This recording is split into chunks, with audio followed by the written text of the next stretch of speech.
Hey guys, welcome to the live watch along for the Women's League Cup semifinals. We have two amazing games in just about an hour. Arsenal women versus Manchester United and Manchester City women versus Chelsea. So make sure you guys are liking this video and subscribing to the channel. I started this live an hour early to give you guys an opportunity, like just to kind of mush together two different things. If you're here just for the watch along for the women, great. Stick around. That'll start an hour. If you want to just talk random Arsenal stuff, we can do that for about an hour. If you're like, want to download on yesterday's game or whatever, because we don't really do a lot of lives. So I thought we can kill two birds with one stone. So if you're interested, hang around and we will definitely chit chat for sure. Let me know you guys are in the chat. While I just set some things up. Don't know why that's blue. Like, hello. Do I look like a blue to you? Let's see. Yeah. Definitely. Said brand color was black. Thank you very much. Let's see. Yeah. So the games, like I said, start in just about an hour. I think team news should be out very, very soon. And then the actual games will start in an hour, like I said. So, yeah, there's been a lot of talk about Arsenal over the men's team over the last, let's see.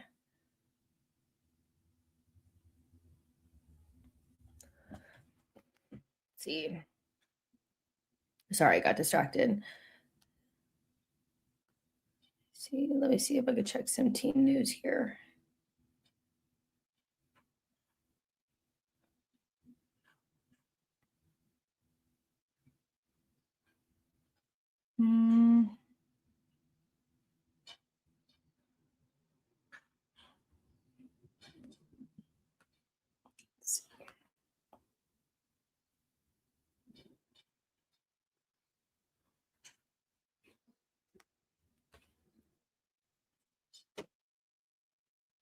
Surely it's out. Yep. Team news is now out. So let's go over that. Orb in goal, Hines, Wubben-Moyes captaining the side, Codina, McCabe, Palova, Mariona, Monum, Smith, Ford, and Russo. That's very kind of rotatory, but then at the same time, there's not. Let me think about this for a second. Van Domselaar back on the bench. That's good. What am I looking at? I know Leah Williamson got injured. So Catley, Mead, Little, Blackstenius, Holmberg, Harwood on the bench.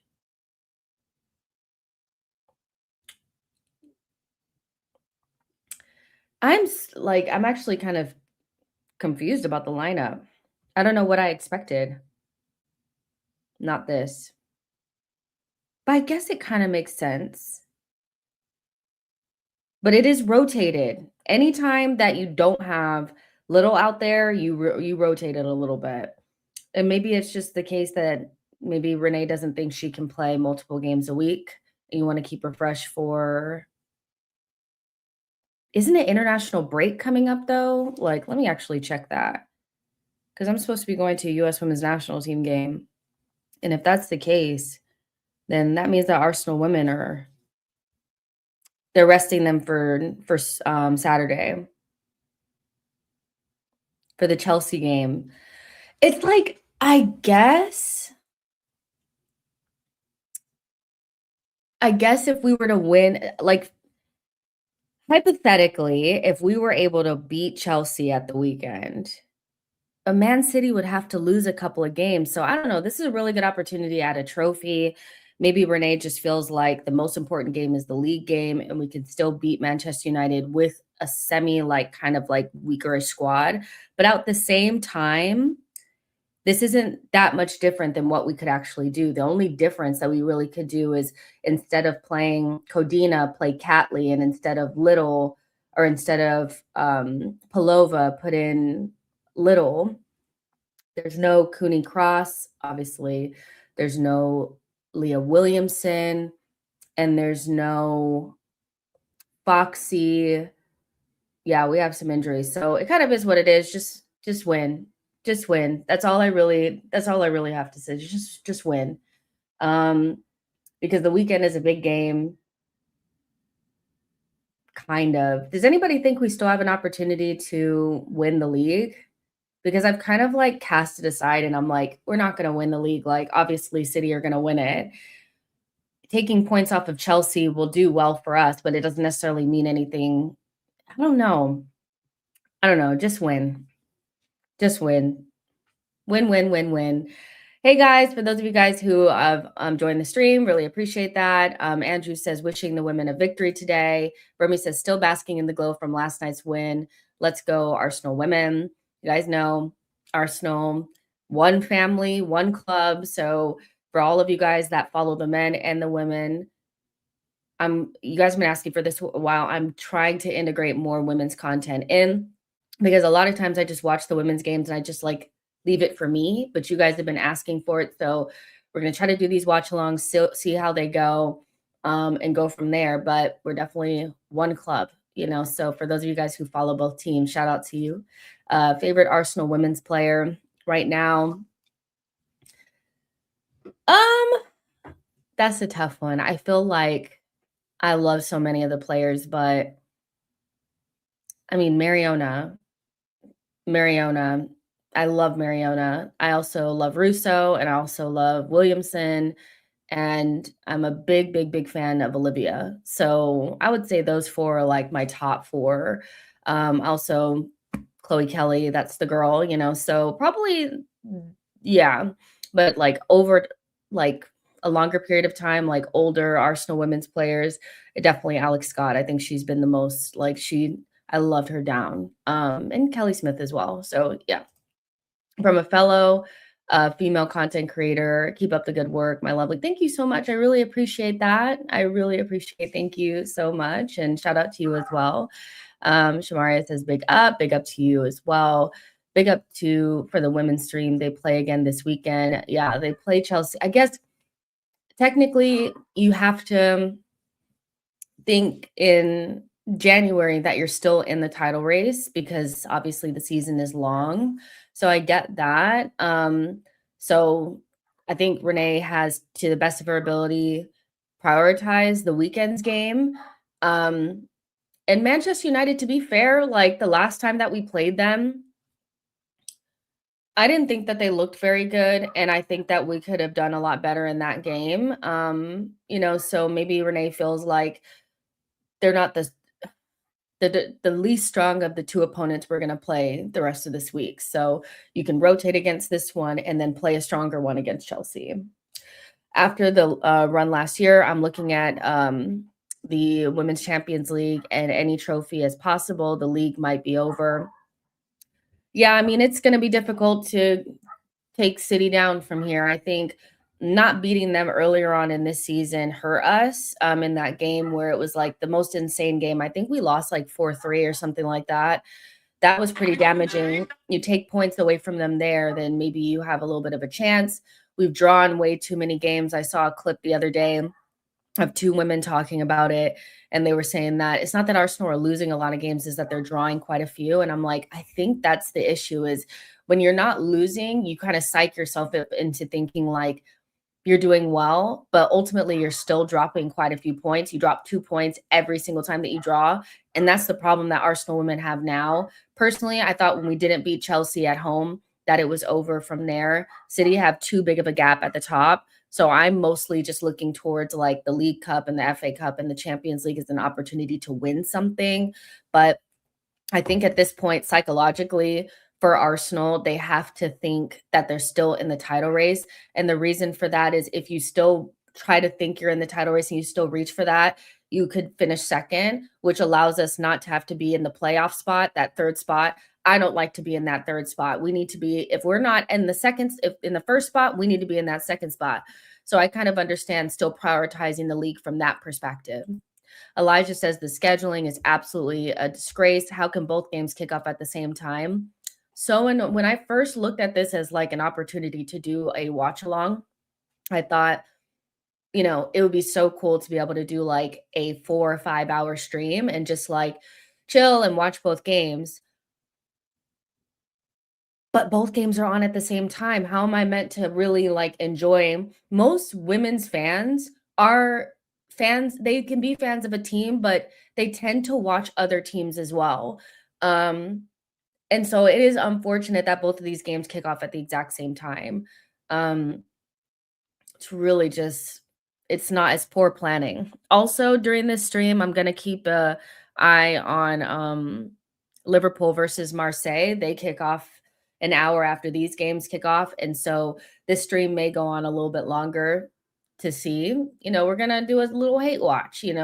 I don't do a lot of hate watching, but we might do a little hate watch and see how that goes. I also kind of want to see what environment Ethan is going to be going into because I haven't paid a lot of attention to Marseille.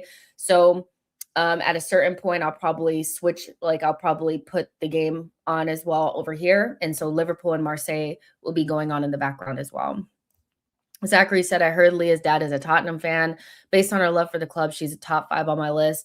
Yeah, for sure. I think, Leah Williamson is a legend at the club, and she definitely loves us. She's had opportunities to leave, and she's always stayed true.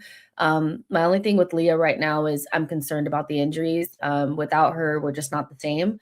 And so for her to come back and then quickly be out again is kind of frustrating. But yeah, I love Leah down. She is a legend in my book. She is an Arsenal girl through and through and through and through and through. And some of my best memories as an Arsenal women's fan in like this modern era have come with her on the pitch. I think she's a fabulous captain. I think she just has all the qualities of like the one of the best players. It's just unfortunate that she's getting these injuries. But yeah, her dad is definitely a Tottenham fan.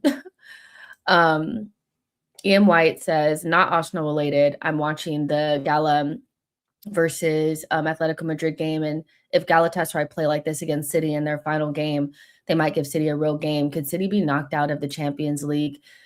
You know what?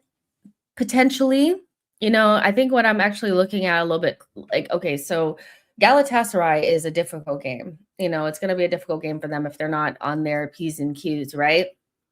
I think City are in a little bit of I don't want to say a crisis, but they are in a position where you can see that there's a lot of fragility there. So, yeah, I mean, they could, if they don't beat Galatasaray, they'll potentially be in a situation where they have to play additional games, and then we'll see what happens from there. So that's definitely something to look at. Now, on the other hand, the other thing that I'm looking at is something that came across my desk this morning. Shout out to Gabby, my friend Gabby, is Chelsea have a 50-50 chance of meeting Arsenal in the round of 16 if they finish 15th or 16th. And I'm like, I don't really need that in my life right now. I'm going to be real. I really don't need this. They play Paphos today. In the standings, they are 14th.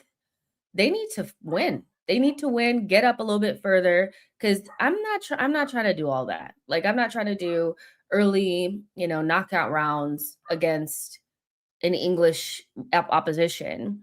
So actually, I need Chelsea to beat Paphos today and get somewhere around that 9th and 10th place.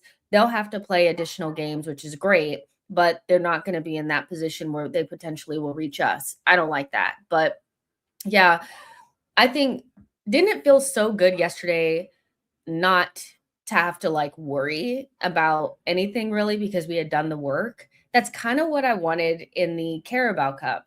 And we didn't do that. We left a little bit of crumbs there, but it was so nice yesterday to just kind of like chill and not have to like freak out. We got to watch everybody else like panic, and Arsenal, they're just winning so easily. And I was like, damn, I didn't even understand why they were hate watching us so hard yesterday, that game wouldn't have mattered.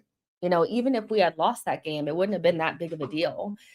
So it just shows how desperate people are. But yeah, Chelsea and City and pretty much every other English team except for Tottenham are fighting for their lives right now, which is funny enough. Um, I agree with the Arsenal perspective. If we're not winning it, second is a requirement. And when I'm speaking about we, I'm saying like the women need to finish second minimum. That that third place playoff spot is just not something that I don't think a team of Arsenal's caliber should ever be in a playoff. I'm sorry. And I think Chelsea are having a suspect year. So we need to at least finish second. So they have to go into those playoff spots. Hey Jess, hello, John. I appreciate you showing up. The Arsenal perspective says precisely. Get to see the environment for Ethan, which I'm into. I want to see. I want to see what's going on. And like now I can use my BN. I have BN.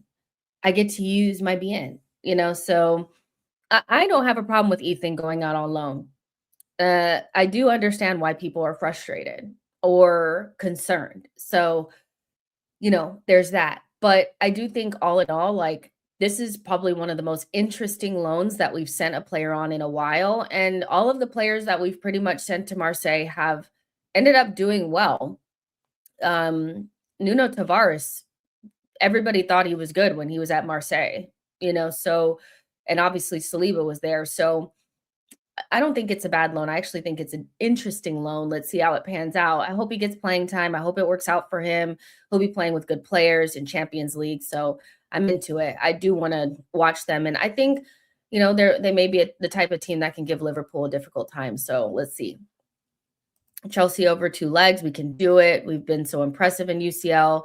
Why do you think that is? I feel like I want to know what you guys think about why Arsenal are so so much more impressive in the Champions League than in the Premier League. Not to say that I think impressive in the Champions League because we've been perfect. We've only conceded 2 goals. We've scored 20 goals. We've pretty much cruised through the competition. We're far and clear the best team in this league phase. Why do you think that Arsenal are so impressive in the Champions League, but maybe are a little bit less so in the Premier League? Now we're top of the Premier League, but there's a tension and an anxiety around those games that don't exist in the Champions League games because I have never seen Arsenal play a game against Bayern where I wasn't shitting bricks before this season.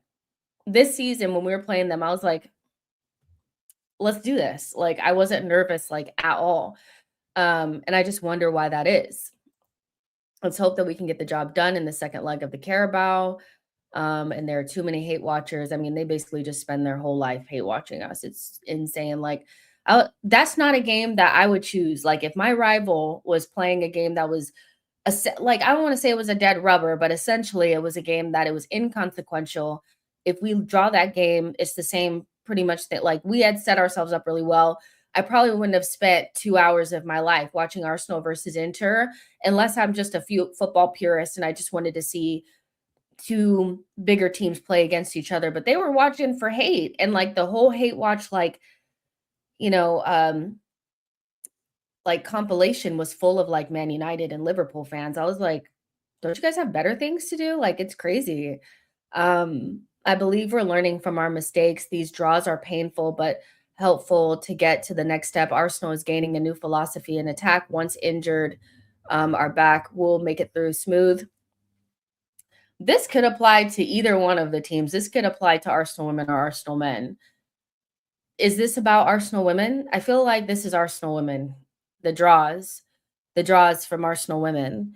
It must be because we're not really losing many games. Like that's the thing. It's like we have 6 wins, 5 draws, and 1 loss. That's it. 1 loss this whole season. And I feel like that was against Manchester City. So, but the draws, they killing us. Those draws, they're killing us. And like, look at City, yo. 11 wins, 0 draws, 1 loss. That is damn near perfect. It's just their year, and I feel like the most frustrating thing as an Arsenal women fan, and what this also frustrates me with the men too, but specifically for them right now, is that the idea coming into this season was that we were going to build upon the Champions League win and take the actual Women's Super League this time, which is something that we just haven't done in years. Chelsea have just wiped everybody else out for years now, and if they were to fall off, that would be, we would be there to capitalize. And we've been underwhelming in the Super League, and now Man City are taking that opportunity, and they're 100. I think they're certified to win it now. They have to have a insane collapse, like an insane collapse. They have 34 goals, and the next highest is Chelsea and Man United with 24. Like, they are smashing it. And I feel like that should be us right now, but maybe that was a misguided assumption based on a cup competition that papered over the cracks of things that have been around for so long with Arsenal women that still have not been rectified. So we're in the middle of transition, and I think the problem with transition is that we don't transition hard enough. The pivot is not hard enough. That pivot needs to be a lot harder because it feels like we've been in transition for a couple of years now, but the team still looks the same. The way we play is still the same. So I'm kind of, like, if we're gonna go through a transitional year, I need to see some transition. I need to see the coach is different, but maybe we need some different players, some new blood, that kind of stuff. So yeah, those draws are hurting us. But you know, at this point, if it was between the players and Renee, and I would give Renee more time and maybe turn over some of the players because some of them have been around since Joe. And even though they're really good, maybe we just need something different, if that makes sense. So yeah, we still have 35 minutes until kickoff. Make sure you guys are liking the video and subscribing to the channel. Our women's team needs to address the Chelsea and City hold on the Women's Super League in coming seasons. Eventually getting a title again needs to be our objective, which, I think that's why, winning the Champions League and then just going out there and getting Olivia basically, and no offense to Taylor, but, we basically just got Olivia, which is like, well, she was $1 million signing. I'm like, this team needs a lot more than that.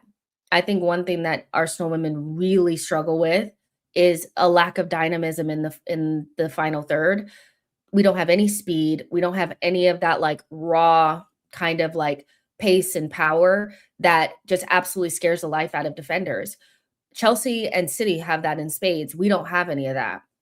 And so where we have a lot of nice players with good technical quality, when it comes down to it, if you kick it long, they're not going to run down anybody. They're not going to scare defenders. Like, our main means of scaring people is through, nice patterns of play. But really, sometimes you just need a different kind of talent. Like that, what is her name? Dumornay at Lyon is like the exact type of player that Arsenal women need down. Like, they've needed that type of player for so long.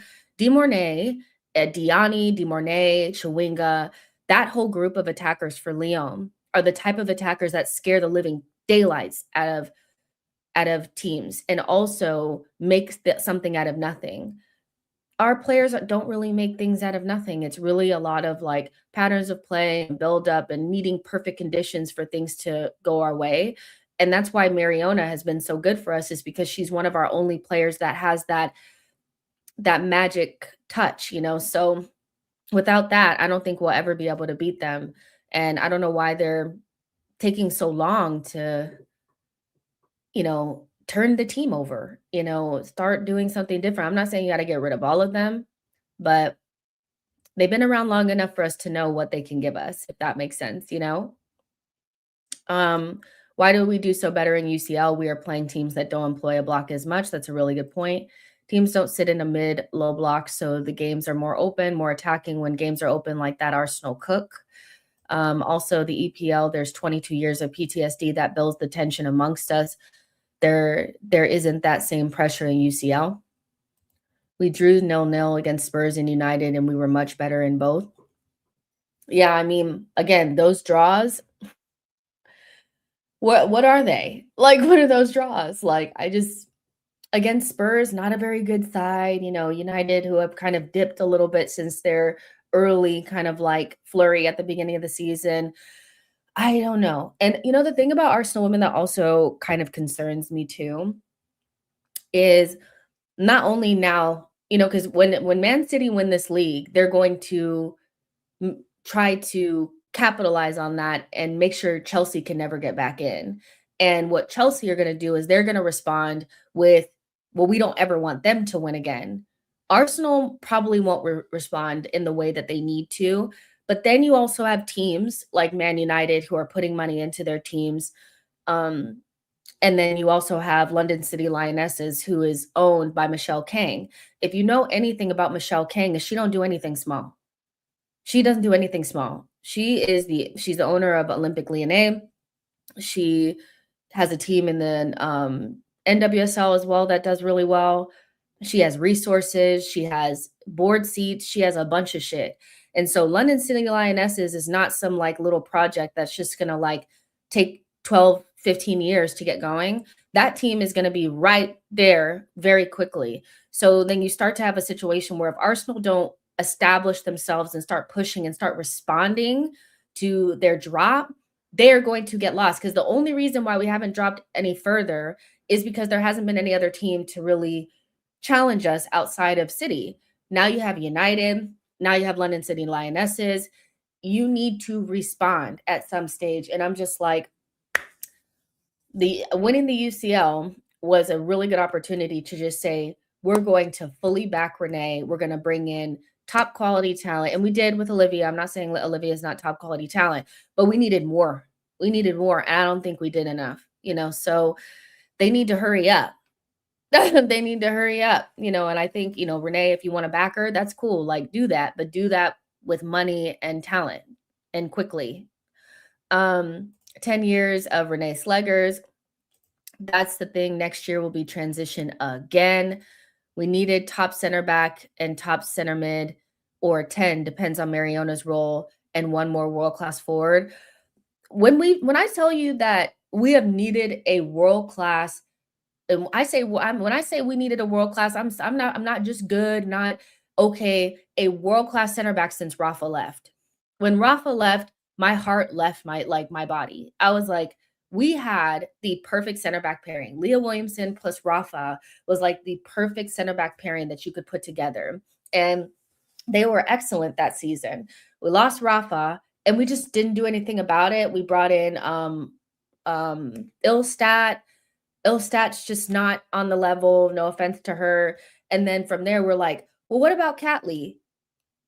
I love Catley, don't get me wrong, but she's not, y'all need to go out there and get the next thing smoking. Katie Reed is going to do so many good things for us. She's like a young buck that is going to grow into the Leah role. But until then, you need to go out there and go find somebody. That has been insane that they haven't done that. The center midfield, listen, I get that they don't think anybody could ever replace Kim Little, and to a certain extent, that's true. She's a one of one, unique, classy, world class, like just a different world of her own player. But you have players that you've invested in, like Pelova and Cooney Cross, and those players I feel like need to be prioritized as like either you're going to allow them to have the keys and transition a little bit more, or you're going to have to go out there and get somebody that you trust. That's just my 2 cents on that. And definitely a world-class forward, honey. We need a world-class forward badly, and we need one that has pace and power. You cannot compete with Chelsea with these Sam Kerrs and, these Alyssa Thompsons and these types and the Bunny Shaws with players with no pace and power and no nothing, so it's not, and don't get me wrong, it's not about color or anything like that. If you can find me a white girl with pace and power, do that, do that. Like Alex Morgan was a white girl that had the pace and power that was faster than me. as a black girl. So it's not even about like color per se. They just need to buy players with pace and power and that raw ability. I don't care what they look like. They could be blue, they could be green, you know? But this going with no pace and power at all is hurting us. It's hurting us. There's no speed in that team. There's no raw ability. There's nothing. It's just these are nice technical players with a good standard of talent. Um, but when it comes down to it, you need more, so do it, get it.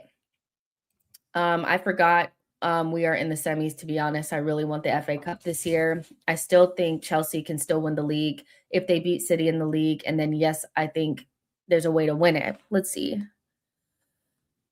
For Chelsea, yes. Well, because we're 10 points behind. So that is a huge gap to have to overcome. Chelsea are 6 points behind. So technically, you're right. If, let's see. When do they play each other? February 1st.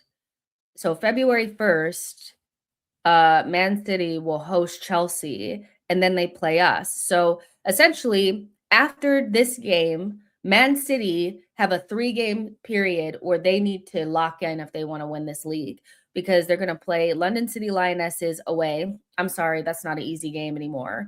Or it never was because they're a new team and it's just not an easy game. Then you have to host Chelsea and they're going to be fighting for their lives. And then you're going to come see us.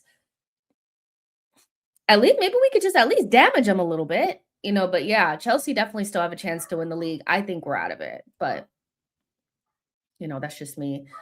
Big up Kyra Cooney-Cross and her mom. Very sad.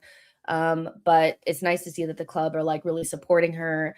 And, I'm praying for her and her family because that is just like the worst thing that could ever happen. I blame Claire Wheatley. She had enough time and chances to get in new players to rejuvenate this squad, and she never does. It's like she does the absolute minimum. Why doesn't it switch over? Like, I'm like, just switch the team over. One thing, you look at Chelsea, if you look at Chelsea from 4 years ago, that team is completely different than the team that you see now. I've seen at least 4 different Chelsea sides, but I'm seeing almost the same Arsenal team that I've seen since like Joe. The same core group, the Mead, Ford, Catley, McCabe, that group. Like Little, it was Walty, she just left.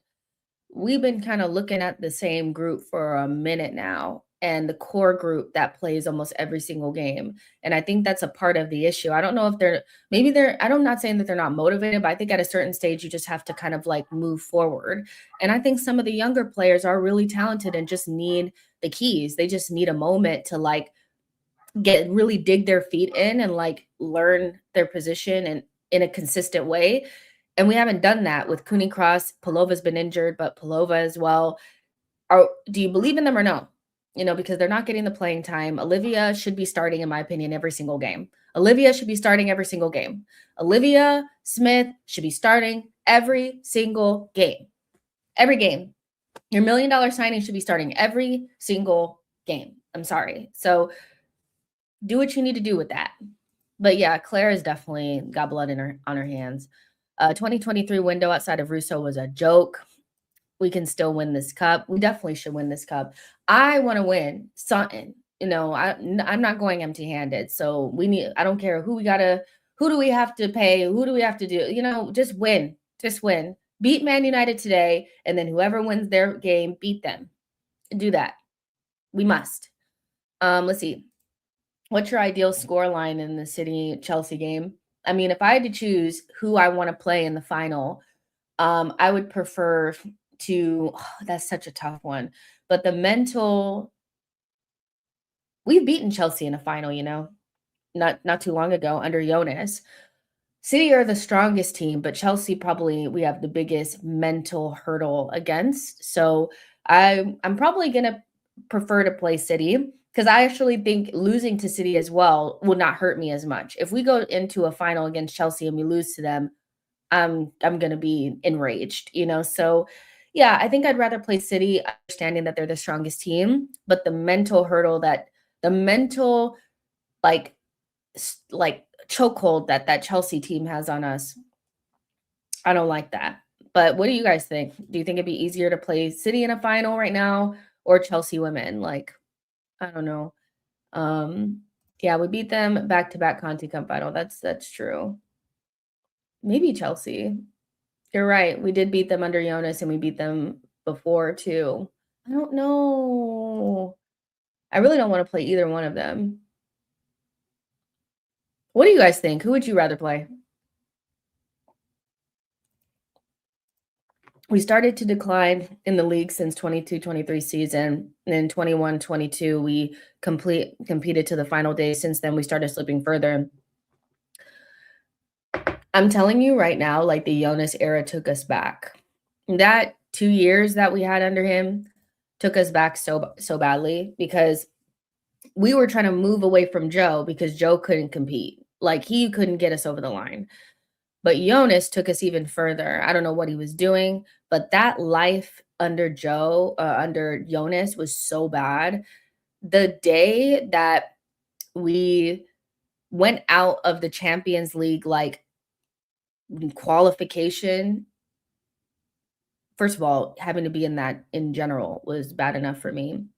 Going out to Paris FC, like, how am I meant to take you seriously?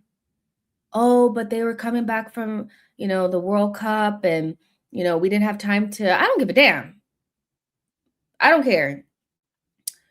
Arsenal women do not go out of a Champions League knockout qualification round to Paris FC. That alone for me was sackable. I was like, there's no reason to go any further because we shouldn't even be in this qualification round. That in itself is bad enough. Then we turn around and go to the Emirates on the first day of the season and lose to a team that just got promoted in Liverpool. Sackable. Sackable offense.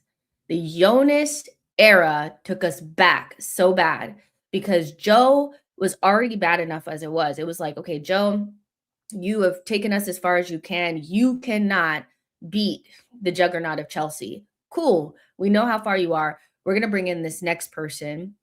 And now we're going to try to push. The whole thing was to be able to win the league. That's always kind of been the thing. Win the league, win the league, win the league. And he took us so far away from that I didn't even just watching the team was like a struggle. So Jonas really took us back, I'm not gonna lie. And Renee kind of saved us at the back end of last season, but those same foundational issues are still there. Those holes are still there and those need to be fixed. And I don't think that has much to do with coaching. It's more about the construction of this team, in my opinion. We nearly beat Chelsea earlier in the season if it weren't for dodgy refereeing. That phantom handball, Stina still haunts me. I don't It's like, I just don't think I can stomach a final against Chelsea right now. I think that's more what it is maybe I'm traumatized. I can't do it. But it feels like every time we play them, and I know we beat them in a final before, and we beat them in a final under Jonas, that I just don't want to chance it. I'd rather just play City, but maybe City are just too good. Maybe we should. I mean, this is not a top tier Chelsea side. So I guess we just have to beat whoever it is, really, at the end of the day. Joe looked like he didn't know what he was doing. Jonas looked like he was sabotaging the team on purpose. Heavy on sabotaging the team on purpose. Heavy. And it's like he irritated me so badly to my core that I took that hate to the NWSL. And when he became the coach of San Diego Wave, I was hate watching their games too. I sat there and watched their game and couldn't wait for the commentator to mention that Arsenal women had won the Champions League as soon as his ass left. And I couldn't wait for the TV, like the thing to pan to his face so I could see if there was any cracks. Said like, see, we won without you. We won without you. I have like, I don't think I've disliked a coach that much in a long time. I don't. I don't. It's like the pure disdain I had for that man. I was like, he has to go. Twitter wars, people saying he deserves more time and it's the players that are sabotaging him. I don't want to hear that. I don't want to hear that. I don't want to hear that. He took something from me. Like no, no, that man did irreparable damage, so he will always have a hater in me. You know, if Jonas Ideball has no haters, I am dead. That's just the truth. But Renee, listen, she deserves more time and she deserves resources and new players, you know, like that's what she deserves to me. I think she's earned it. Do you think lightning strikes twice in the Champions League? We have to leave with something. We must. I don't care what we win. I just think we need to leave with something. If we don't win the Women's Super League, we need to come in second at the very least and then win a cup. But the Champions League is, can they rise it again? I don't know. I don't know. We'll see when we get there. I mean, we can't we physically cannot get a harder run, I think, to a final than we had last season unless we have to play against like Chelsea or somebody. So, yeah, we'll see. We'll see. Maybe. Shamari says laugh out loud. I've never disliked somebody so much. Like, I felt myself like it was going beyond just the football. I was like, I can't stand his ass. Like, he just disgusted me so much. I couldn't wait for him to go. I remember at the beginning of last season when we played against City and we played against them at home, and it was like I think we drew that game like either 2-2 or 3-3. It was like good for the neutral. I was so like done. I was like, I cannot watch another game with Jonas Eidevall. And that was like either his last game or one of his last games. So yeah. Um, Champions League and League Cup, we can do it. We must. We must do something. Surely, surely we do something. And we can start today by beating Manchester United. Let me actually check the other lineups as well for the other teams. I want to see if Sam Coffey is going to be playing for Man City today. I'm sure she's at least on the bench. Let's see.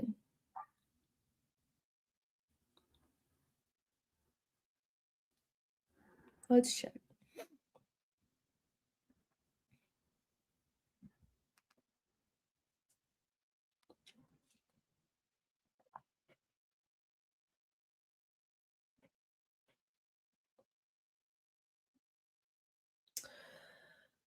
Chelsea, Hannah Hampton, Carpenter, Naomi Girma, Millie Bright, Bronze, Baltimore, Cuthbert, Newskin, Captain Alyssa Thompson, and Sam Kerr. They have Spencer, Pang, Lauren James, Wrighton, Kennerid, Potter, and Beaver Jones on the bench. I really hate that all the U.S. women's national team players end up over there. It's really dark.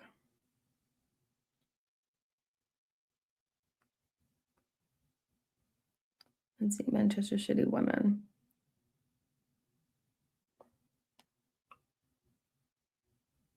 This lineup graphic is okay.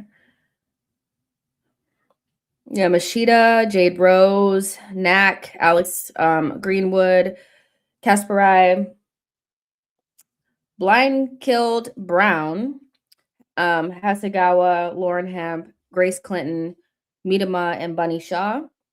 And then they have, so no, Coffee is not on the bench yet. Okay. You know what? I just want to see the girls fight. Fight it out. Fight it out, girls. Fight it out. His last game was 0-2 Chelsea, I think. I mean, he was just I just could not watch another game with him. I'm so sorry. We got to stop being so damn wasteful in front of goal. You could say that for both teams, really. You could say that for both teams, the men and the women. The lack of clinical finishing is dark. The lack of clinical finishing is dark. Like, I need you guys to put the ball in the back of the net. In that documentary, like, the I don't know what it's called, Only in the Land. I watched the first like 2 episodes, and like Renee kept saying, like, "Be calm in the final third, like, finish your dinner," essentially. And that's the thing is, like, coaches can only get you so far. They can only get you to those positions, but if you don't put the ball in the back of the net, that is on you, baby. And the lack of finishing at times is just like, what's happening? You know, what's going on? So today, if and when they get opportunities, they just need to and kick it in the net. They're too good of players not to be able to do that. Like, they're good players, like, they should and then kick the ball in the back of the net. I'm saying this from my chair. So, Super Kai says, "I was at the Emirates for all the WSL games last season, and damn, them Jonas days were dark. I was sat behind the dugout, and the sight of that man got my blood boiling. He was clueless." That's what listen, there was a period of time where people were just saying, like, I was negative for negative sake, and I hear it with the men. Let's park that for a second. One thing you will never gaslight me on is the women, because one thing I don't want that to happen is for them to get as low as the men had gotten to before we decided to get our shit together, because we should never have been that low. Arsenal women are creeping, and I'm not going to shut up until it stops. This is a great women's program. It's like the first and foremost and most like trailblazing one in England.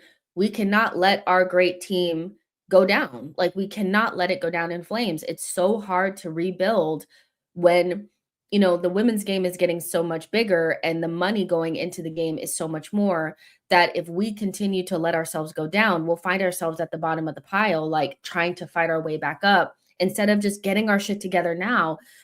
And so when people were like, "Oh, Jessica," these are people that don't watch the women's game, by the way. So this was like, okay, hold your, uh, don't bring your Arsenal men bullshit over here to me.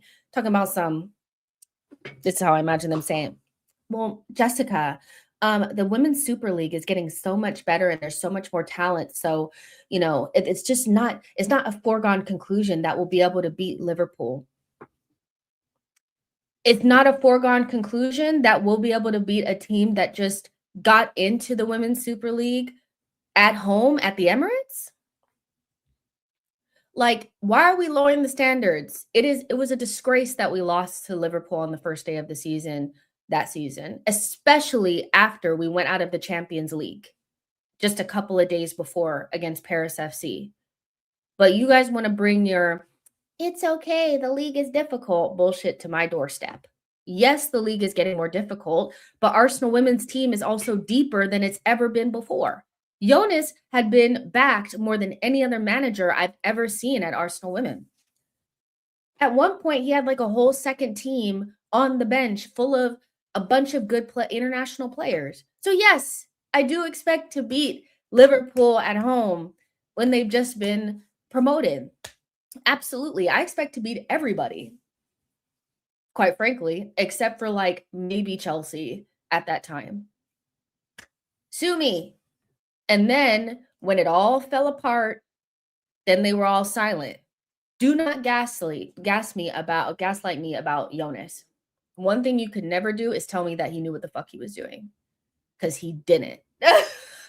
Because he didn't. He didn't have a clue what was going on. He had me so fucked up. Like, he had me so fucked up. He had me so fucked up. I was like, no. Never disliked somebody so much. And when he left, I know that the girls like had a deep breath. I know that they could breathe again. I knew it. It was wrong. Like, he was just not the right coach. That's just all it was. And we kept him too long. Let me get this and the banner. Boom. We got that. What happened to Freedom? What has happened to Freedom Autumn? I mean, how how highly do you rate Frida? Because for me, Frida was always somebody that basically just showed up in the Champions League with good goals, but was largely, to me, a squad player. Now, this season, she looks stressed, and maybe that's because she wants to impress so badly. But yeah, Frida to me is somebody that at her best is a good squad player that does well in the Champions League, but not more than that. So what role do you expect Frida to be playing in this team? Genuinely, I want to know because I'm gonna be so like this is gonna sound so bad, but it's just us. I be forgetting about her sometimes. I do. I'm like, oh yeah, Frida. Like, I know it's not nice, but it's just the truth. So she looks a little tight. She looks a little tight. But maybe she's just trying to impress. I don't know. Ford has been poor. She only has one goal this season. Renee doesn't rate this sandwich cup. Frida, Vic, and Mariona midfield is asking for problems. One thing about Renee that she's not afraid to do is have a very suspect pivot, because when she started playing Mariona in the pivot, I was like, oh, so you're about that life. You're about that run through the gut life. You're about that no physicality in your pivot life. Whenever she has Mariona deeper in that pivot, I just know it's about to be a very interesting game. And that's all I have to say about that. I just don't know why we didn't lean into the new talent and some of the younger players. Me neither, because to me, that's where the joy is coming from. Seeing Olivia and players like Palova and Cooney Cross are the types of players I feel like we should be leaning into. But what happens is, like, how many seasons has Palova been here now? Cooney Cross is in like her second season or whatever. At a certain point, it's like they just get lost. Like, you either have to start integrating them in a real way, in a way where you're really thinking about it in a planned way, or they just get lost, or they end up like Kafaji, which is still a crime, by the way, that Kafaji is not on this team. In fact, seeing Gio with my own two eyes play for Brazil actually made my stomach roil, because I was like, we could use a player like this. I did not understand the Gio. I did not understand the Gio of it all. I don't really understand the Cavacci of it all. If there's a team in this league that needs to start embracing young talent, it is Arsenal women. Okay. So yeah, Jonas gave me that Ten Hag vibe. Yeah. Yeah. She's a weird player, great white foot, but what else? She's just not a player that in my mind is like very high in like my priority list. Like, if Monum is there, I'm like, cool. If she's not there, I usually forget. So no, and I think she is, like, everybody in this team is talented. So it's not like I'm saying like she's just not a good player, like, at all. But she's just not somebody that I think too deeply about. You know, that's gonna sound so bad, but I don't. I don't. I don't.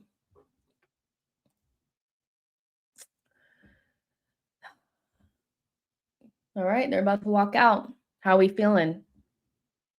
How are we feeling about the game? We loving the lineup.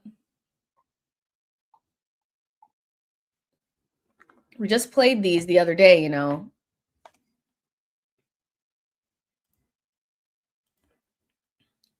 We should want to make it right.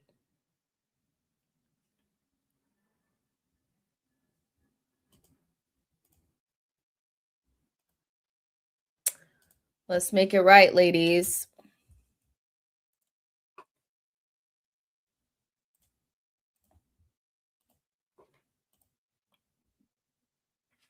All right. Let's set this up.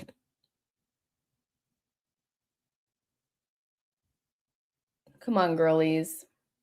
I know it's cold out there. They look cold as hell. I don't know how they do it. I know they'd be shivering and shaking. I'd be wearing the leg warmers that Ronaldinho used to wear, like, There's no shame in my game. I'm not sitting out there with them short shorts. Ain't no way. It looked cold, very cold. Let's see, share screen. There we go. Sorry, guys, I'm just setting things up so we can have a little timer at the bottom. Okay. There we go. That's not gonna work. We'll figure it out. Anyways, let's see, what are you guys saying?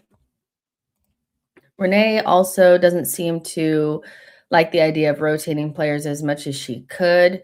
Maybe there's players that she just doesn't trust, you know, because I mean, Arteta still has a little bit of like that too, where he maybe doesn't rotate as much as we like, but he only really started rotating when he got a much better squad.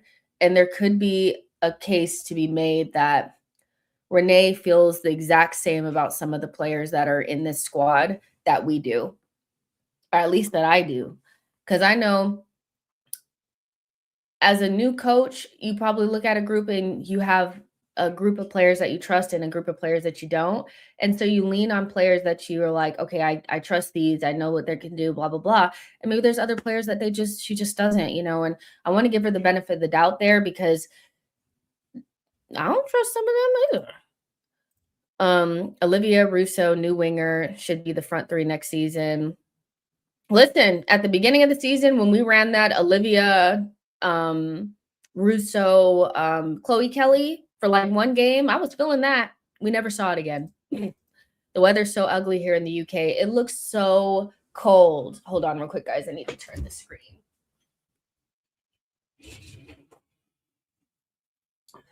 There we go. So if I'm looking this way, that's because that's where the things are.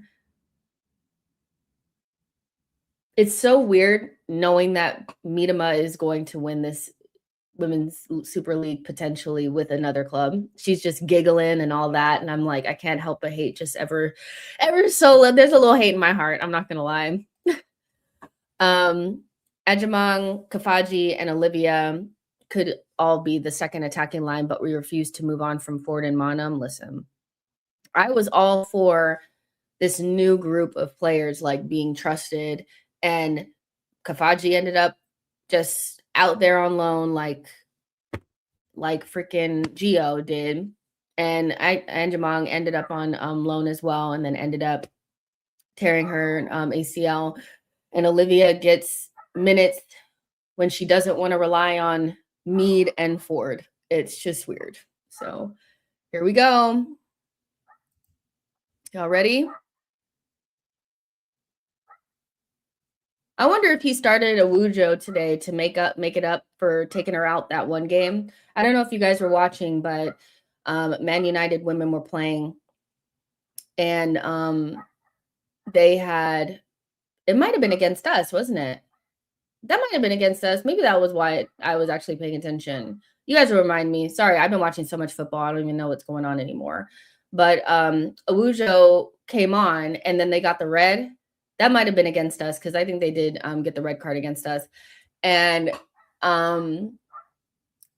he then took her off right away. She came on when they had 11 men and then, or 11 women. And then they went down to 10. And then he subbed her like right off. Like she was on for like maybe like 2 minutes. And everybody made a big fucking deal about it. And like he even came out and said like he hates doing that. Come on, Olivia. Come on, Olivia.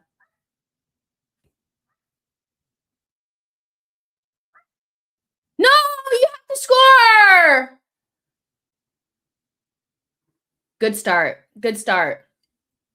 But he even went out into the press and like apologized to her and said that he apologized to her as well. Like, because it's horrible as a player to come on and then be taken right off, like a sub being subbed. And they made like the biggest deal out of it. And you know who made the biggest deal out of it is Leanne Sanderson. She made the biggest deal out of it and said it was wrong and he was wrong for doing that and it's terrible. He had to make a tactical change and take an attacker off because they went down to 10 women. Are you okay? Like, he didn't do it on purpose to hurt Simi Awujo. Like, he didn't try to, like, do it maliciously. He didn't take her off because, like, just without any, like, big thing happening. They went down to 10 women. Like, it was, like, the most insane reaction to something that was just so normal. Like, it was just so ridiculous. But, yeah, it is sad when you see a player cut like, a sub come off that was, on for, like, 2 seconds, but they literally went down, like, a woman. Like, "Are you serious?" Like, it was nuts. It was nuts. I already feel like these games should have been on, like, we knew this before, but they should have been on separately because it's gonna be so hard to watch both. That was a good start. Yeah, it was against us that he subbed off after the red. Yeah, it was. Yeah, it was just yeah, it was nonsense. Like, I couldn't believe how Leanne was making such a big deal out of it because he didn't do it on purpose to, like, hurt her, you know? So, it was nuts. Well, ladies, it looks so much better in Manchester than it does in London, to be fair. Like, their game doesn't look as, like, wet. What are you doing? The way we let that ball bounce? Be serious.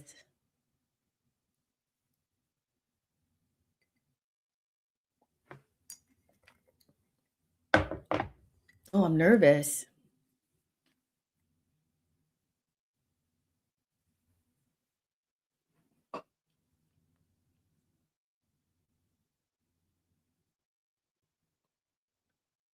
Get over there, Ford.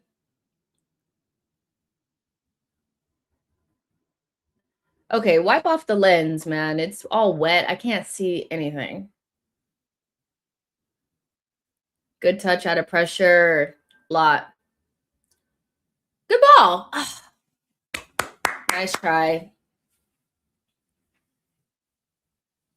See, they're making me cold. I'm like, oh, it feels so cold. I'm not even there.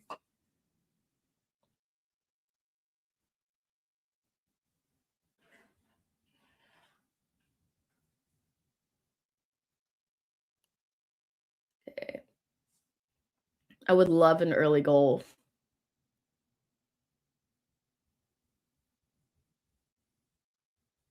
I would love an early goal, ladies.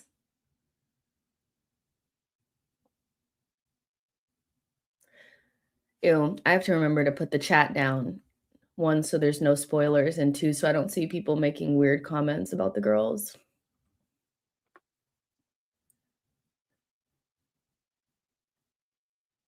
Get over there. Come on. Come on, Taylor.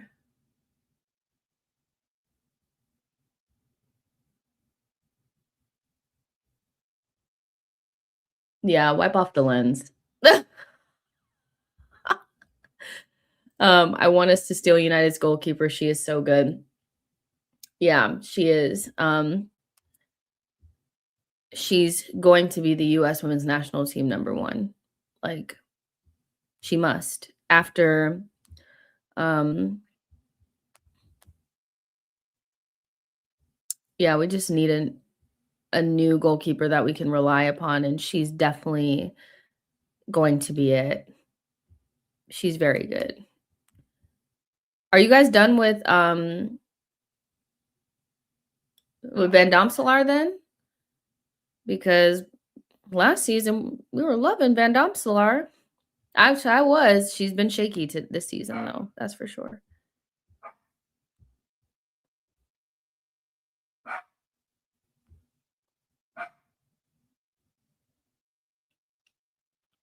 Good, Ford. Now find the pass. Please wipe off the screen. My gosh, it's just wet. Can't see shit.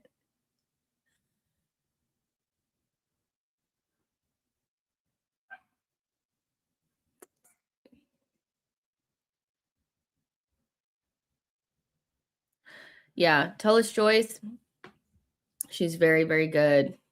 And I'm so excited because I'm going to a US women's national team game.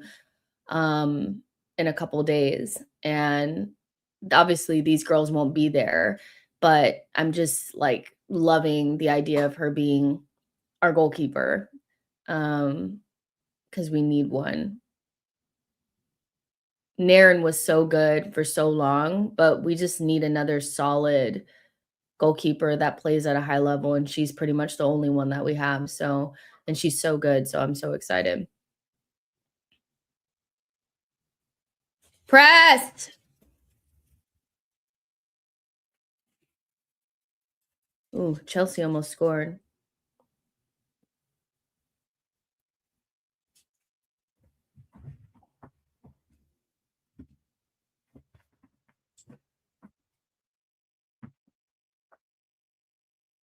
Come on, Mariona.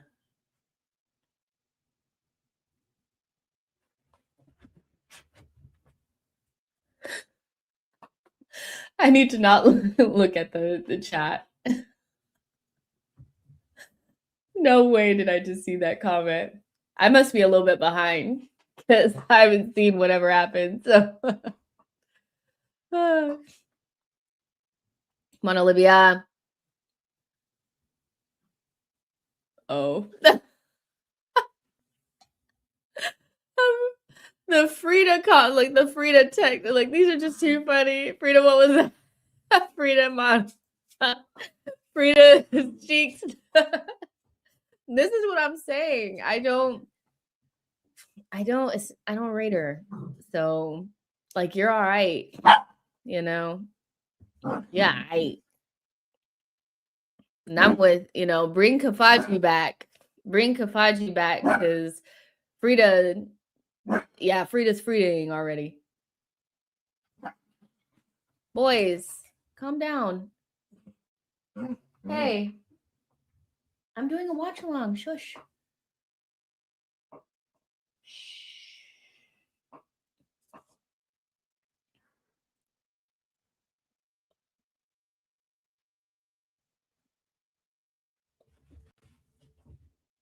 They get kind of into like that slow passing thing that the men get into as well. It's like a symptom thing.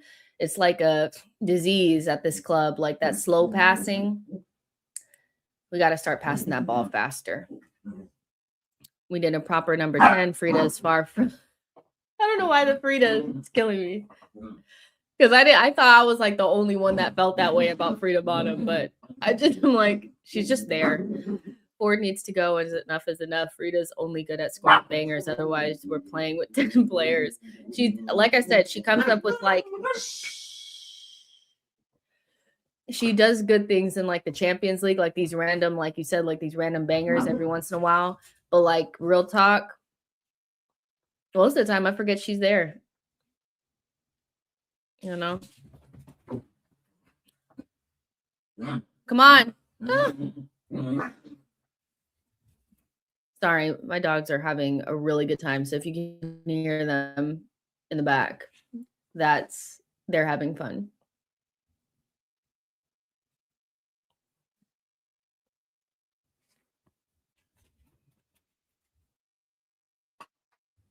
What are you doing?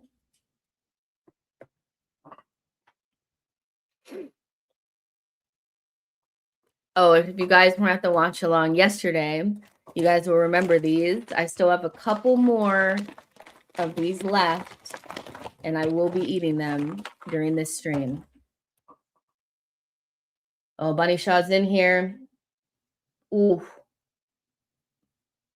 And Millie Bright just got a toe on it. I think Bunny should have shot early. See how Bunny like ran the channel there? She got into the box. All she need to do is take an earlier shot. We don't have anybody that could just run into the channels. Ah.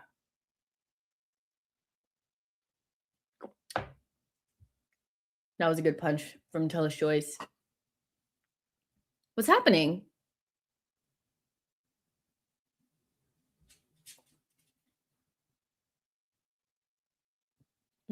Okay. We're, dominating a little bit. If we could just get some shots.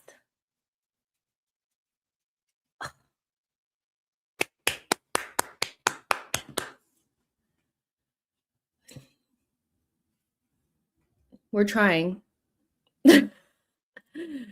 Little is a monster in midfield. Why is she not playing? I think she's being rested for the Chelsea game.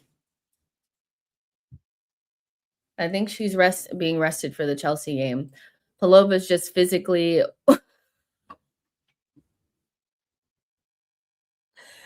I can't read these comments.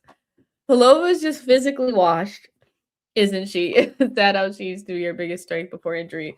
Let her get all the way back from this ACL before we're calling her physically washed, man. Nah. We can't be talking about Palova in these ways.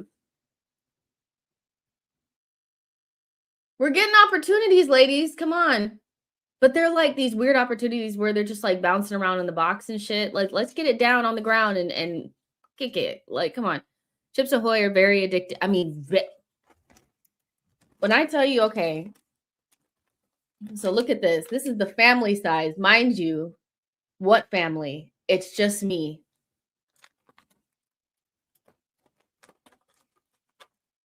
Look at all that gone.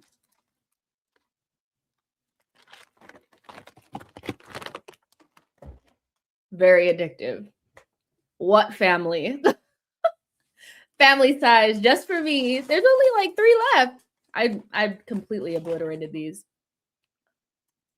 They're good. Okay, free kick for Man United. And then looks like Chelsea got a corner.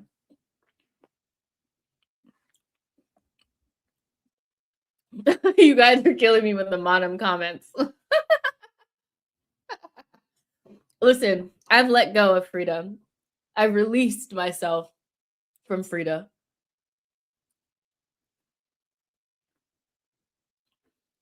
She can no longer hurt me.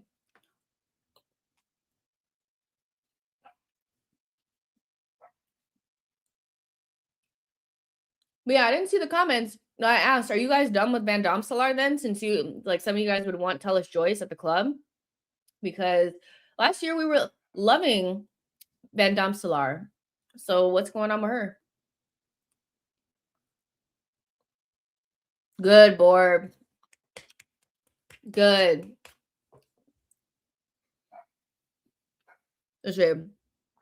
Pre-injury, Palova was the perfect 8 for us. She was so good. Frida, literally, Odegaard with slightly better than GA. Irony, they're both Norwegian. Not too much. Not too much on Odegaard. Not today. Mana missing that shot is exactly my problem with her. Shaking my head. Frida is so unserious. Frida is not serious. That's diabolical, but I can't say I haven't done that in the past. It is diabolical. I've only had this pack for like maybe 4 days. So. Okay. Should have a goal and assist already. The result of this match will determine the rest of the men's team on Sunday. He might be injured for the rest of the season. Rumor. The women's team need to sort out their midfield. I remember that game against Chelsea when Arsenal women had their Chelsea blue socks and got cooked. That is the worst game I've like. That is. There were just so many like demoralizing games under Jonas, and that was one of them. The blue socks when we had to wear their socks and we got ripped. No, let's stop.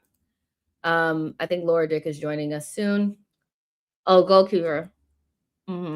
Arsenal has been tied to bringing another goalkeeper this transfer window.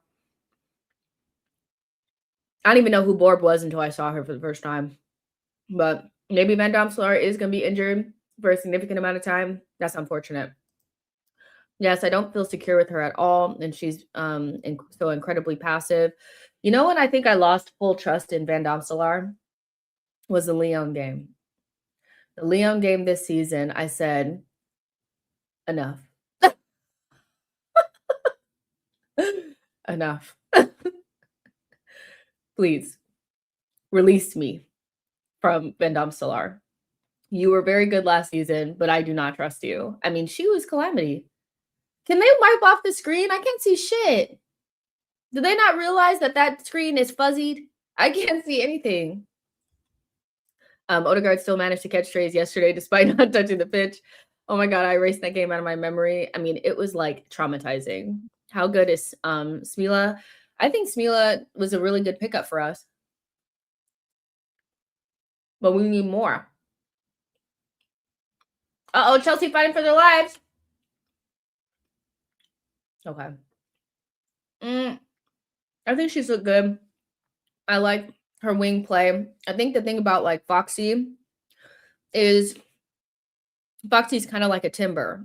You know, she's very defensively solid and you're not getting by her. I think she's world class, especially defensively, but she probably leaves a little bit to be desired in the final third, where I think Smila, it gives us a little bit of like that traditional full backing where she just gets into the final third and just puts in a good cross. And so having that dynamic is going to be really good for us. And it also keeps us from having to run Foxy into the ground, even though we've already done that. So yeah, I think Smila was a really good pickup, but we need more. Someone told the camera guy to give a lens a wipe. I mean, it was like they were just letting it fuzz up completely. Like, I get it, it's wet, but like, please understand, we need to be able to see the game. Quiet as it kept. Okay, Junior, every comment has been negative. Every comment has been negative. I'm clocking you now. Mariona is not washed. Please, please do not speak about my goat this way. She's not washed. Do you think we'll get Stanway? I hope not. Look at Frida. Oh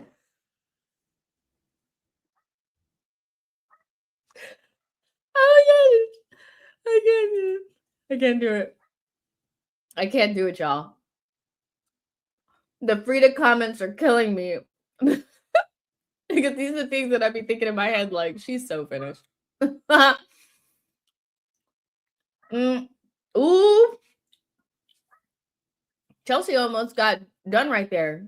That goal was wide open. And they basically fouled Bunny Shaw outside the box. Let's see.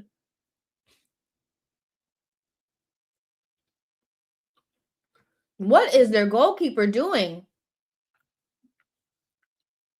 What's Hannah Hampton doing there? Bunny. Yeah, Chelsea are back there getting work. Chelsea are back there fighting for their lives. And I like to see it. So I don't like Georgia Stanway, and I never have.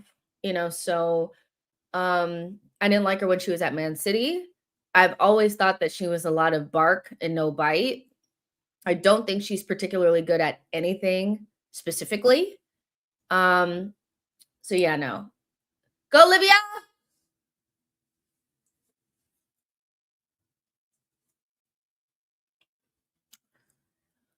Why didn't Frida hit that in the back of the net?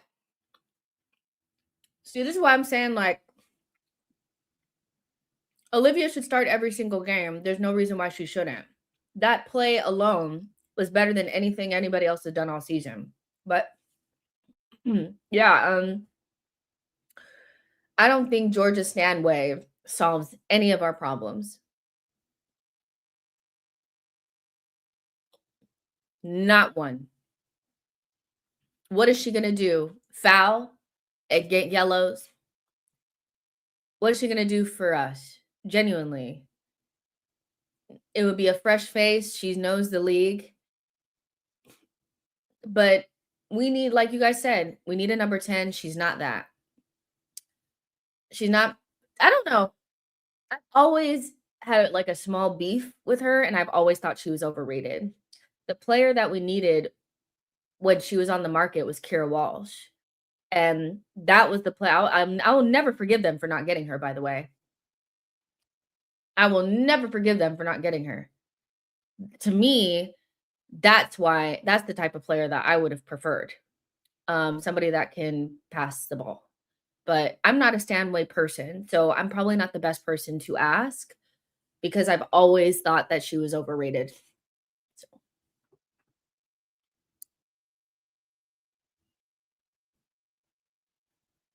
Wipe off the screen.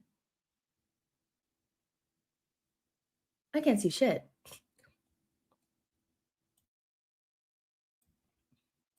Why not Stanway? She's quality. We lack someone in her profile. What is her profile? Can somebody explain to me, like, what is she going to bring to Arsenal? Educate me as somebody that does not think the player has any outstanding qualities. Let me know, educate me on her what she would potentially bring to Arsenal because I've always thought she was overrated, and I've always thought she was just kind of doing up thuggery, to be honest. Come on. Olivia gotta pull that back, but that was a good try. Well, Lynn Taylor Ford fucked up every attack so far. How much of a difference do you think Jodie Taylor will make? I don't know. We have to wait and see.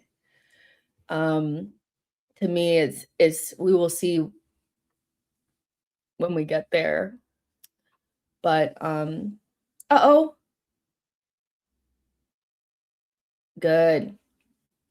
But I hope she makes a difference. What we really need is somebody that is understands exactly what's the difference between us and the better teams that we're competing against and is, obviously we keep the right talent, but we move on to talent that's not serving us anymore and we replace it with better.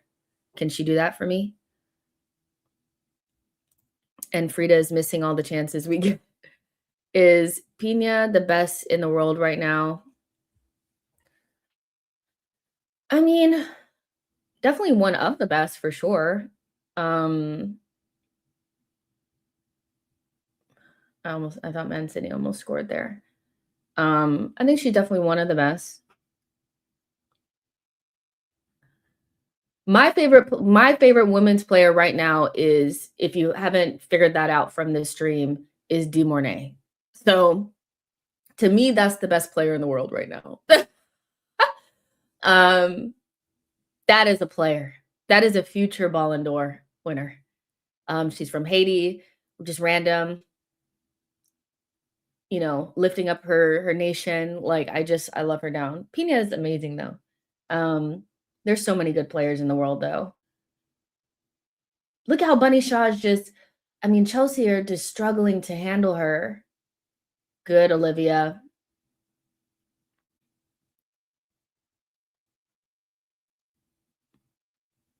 That was almost a goal. That was all right. That was better for Mono. Stanway brings her tattoo kit to the squad. Plus, I nearly got hit by one of her free kicks at England match, so I don't mind her. I think I'd rather get any of these elite Japanese international team midfielders over Stanway. When I've been okay, it's so funny that you say that because one of the things that I feel like every elite team has is a Japanese player because they're, to me, like with Spain, have the best technical players that you can possibly get. Their footballing IQ is super high. Every top team outside of like Barcelona has a top Japanese player, I feel like. And they just have a baller from that international team. I mean, how many do City have? They have their goalkeeper, they have Hasegawa, and Hagasawa, and they have Vagino. Do they not? So we don't have any. We don't have any.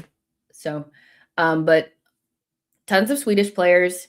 We got Canadians and we got Australians and we got English. Those are like the only places that we go for. Sweden, Canada, Australia, England. Please, please, please get somebody Japanese. Like they're just so fun to watch. The IQ is so high. And the technical level is higher than what we got going on. So yeah, no Japanese players, but Stanway, she's going to solve all of our problems. Yeah, we need a goal. We're doing a lot of foreplay right now.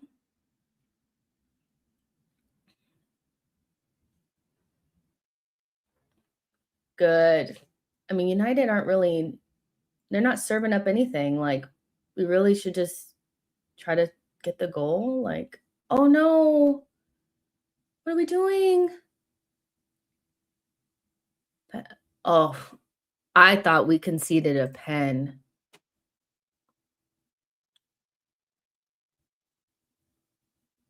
I thought we just conceded a pen. Did we not? What happened? That was close. That was close. That was scary. We need to be careful. Um, I'd do anything for Bull and Linda Caicedo, but I just know Claire would rather Rodman. Not too much on Rodman now. I would take Rodman because she would bring speed, pace, attitude. Like she's not the type of player that like doesn't have the personality for big moments. The only issue with Rodman is she's going to cost you a lot and she is a little injury prone. So I would definitely take her. I would never sit there and say, no, I'm not taking Rodman. But for a team that's already dealing with injury issues, I'd probably go in a different direction just for that reason. But, you know, not too much on Rodman. Not too much on Rodman. I mean, if we even tried to get Rodman, I'd be surprised because we don't ever try to get the good attacking US women's national team players. The last one we had was Tobin Heath, you know. So, not too much on Rodman. We could do with a Rodman, you know. Um, I would argue that the best is Dee Mornay. To me, Dee Mornay is the best player in the world right now, but she just fits my eye test. She's the type of player that I would spend every dollar on to get to this team. She just is so good. And I would take anything from Barcelona, to be honest. Most of their players I would take um, because even their squad players are better than some of our players, to be honest. Who's better, Fox or Holmberg? I think they're both really good, but I think Foxy deserves you know, she's she's done enough time for I think for us to just give it to her just because we know, like, come on, like Foxy's been that girl for us. That being said, there are things that Smila has that Foxy doesn't. She's better in the final third probably. So yeah.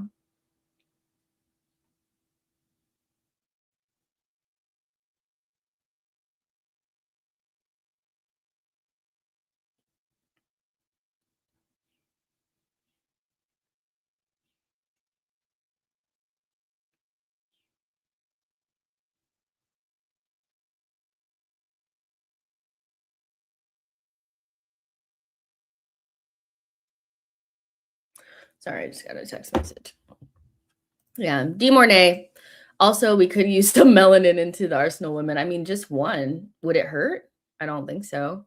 I love my technical midfielders' favorite genre of footballers. I feel like it's Arsenal heritage as well to have just techie ballers. And to me, the most techie players out there are Japanese and Spanish players. But at the same time, up front, we could use some like raw pace and power, the types of play. Because I was scared to death when we were playing Lyon in the early stages of the Champions League. I was shitting bricks.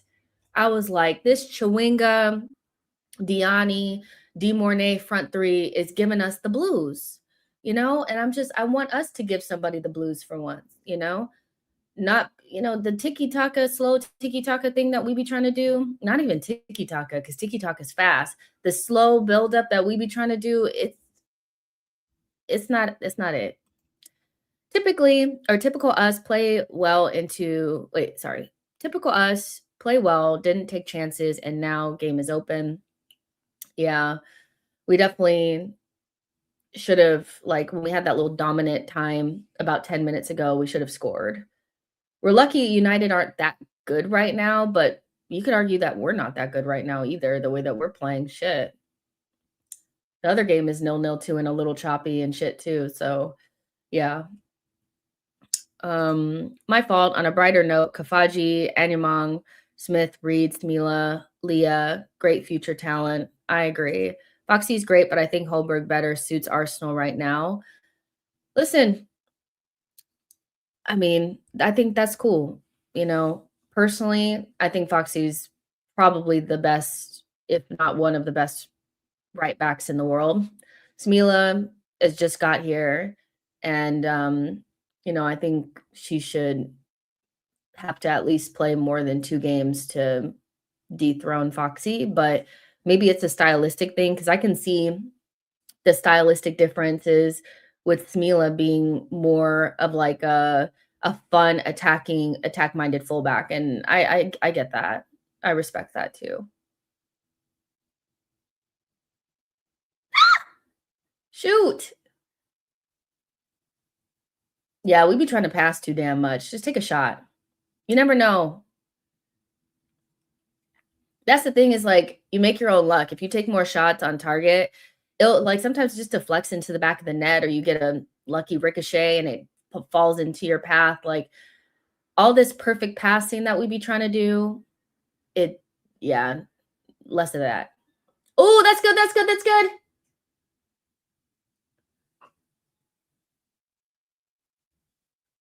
Now what happened there? We got all the way to the byline, and then when she cut it back to somebody that was marked? Alright, not too much. Um, let's see. My fault. I read this one. Reed was so good before injury, great talent. She's really good. Come on, man, Foxy all day. Not shooting is also an Arsenal thing. Yeah, that's like a new age Arsenal thing. We used to take shots.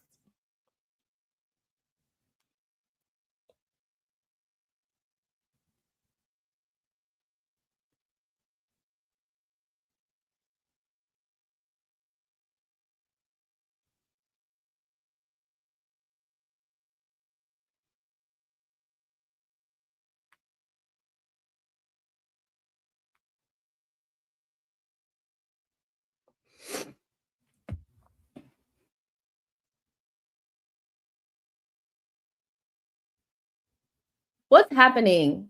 I can't see. Wipe off the lens. They're gonna have to fix that at halftime because I can't see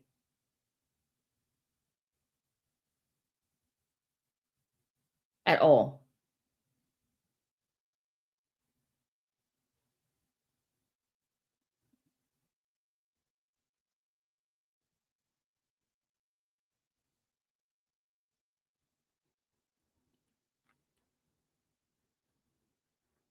Ellie Carpenter is quick, isn't she? I just seen her running down the pitch.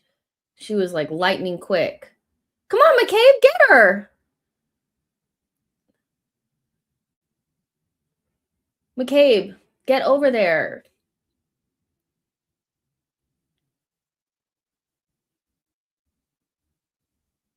It's out.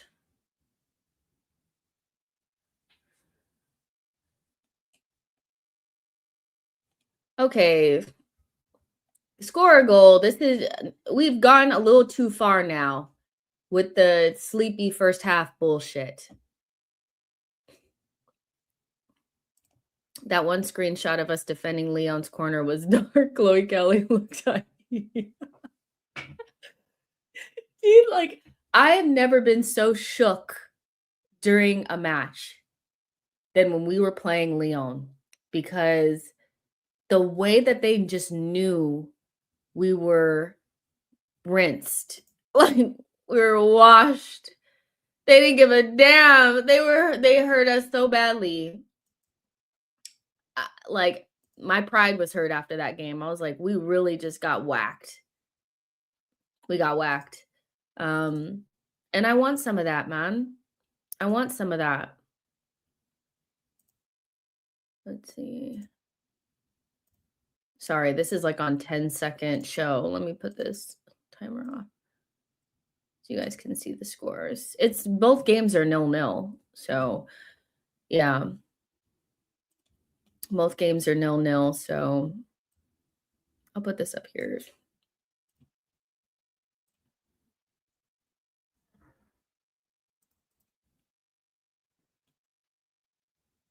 Let's see. But Gabe, thanks for the memories. Why didn't I do these earlier? I just never knew there were people that felt the same way as me about some of these players because I'm just so frustrated with some of them that watching them is just like laugh. I just have to laugh through it, laugh through the pain.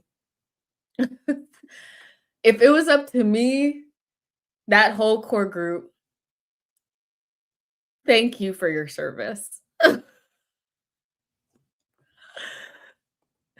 Thank you for your service. But we need to move on. I don't think I could do another season of some of them.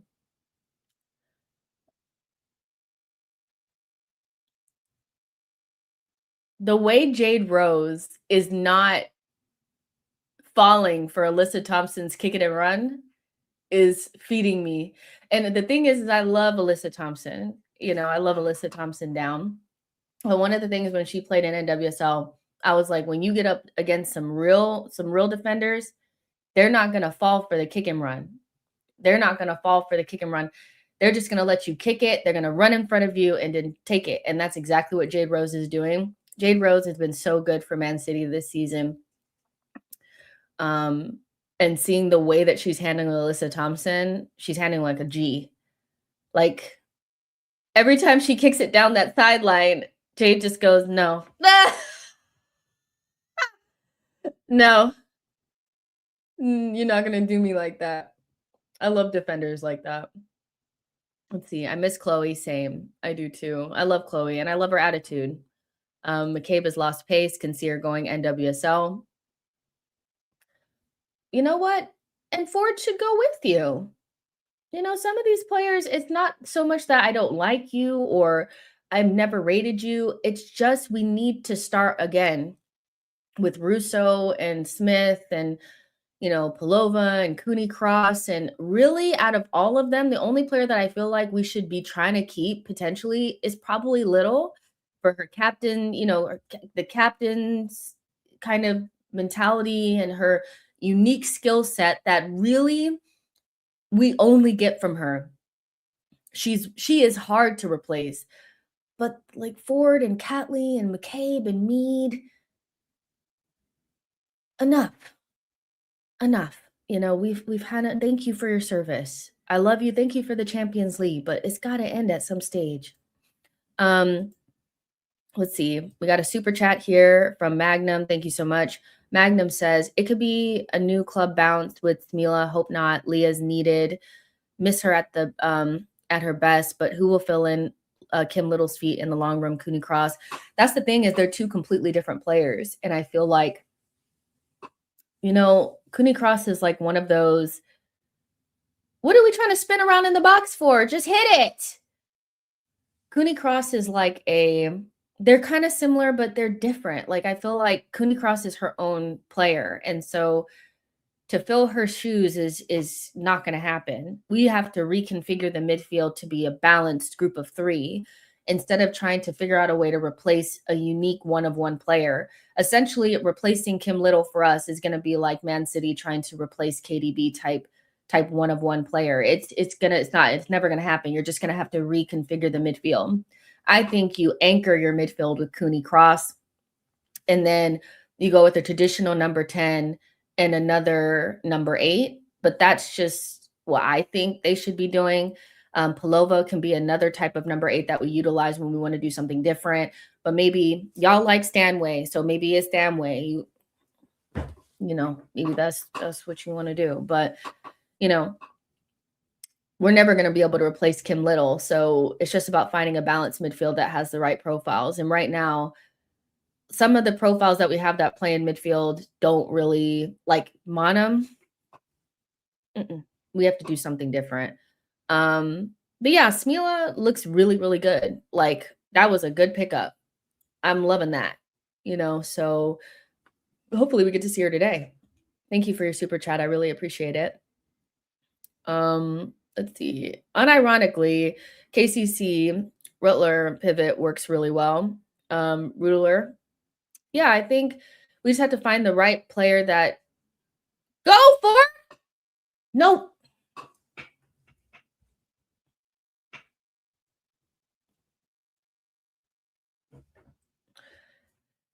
Instead of just taking the space, she stopped there and passed it straight to a Man United player. Keep dribbling. Don't stop. Yeah, Kyra Cooney Cross should be who we anchor the midfield around. Like, she's so talented. Like, first of all, one person who is never gonna like if Kyra Cooney Cross has no fans, goal, Chelsea.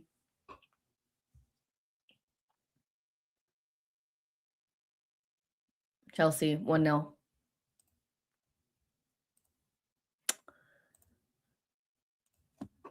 Chelsea just scored, guys. 1-0. It looked like it was off a corner. It looked like it was off a corner.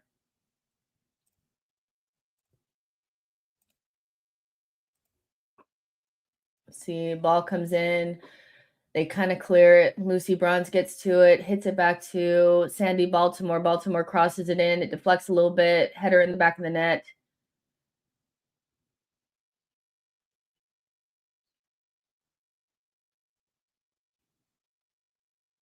It's a really good cross from Sandy Baltimore. Really good cross. All right. Well, um, yeah, that irritated me so bad. um, but yeah, I feel like like I was saying, if Cooney Cross has no fans, then me and Ian Wright are dead. Because one person that does not play about Kyra Cooney Cross, actually two people that don't play about Kyra Cooney Cross, is Miles Lewis Kelly and Ian Wright. Ian Wright was so excited when we signed Cooney Cross from that random Australian team.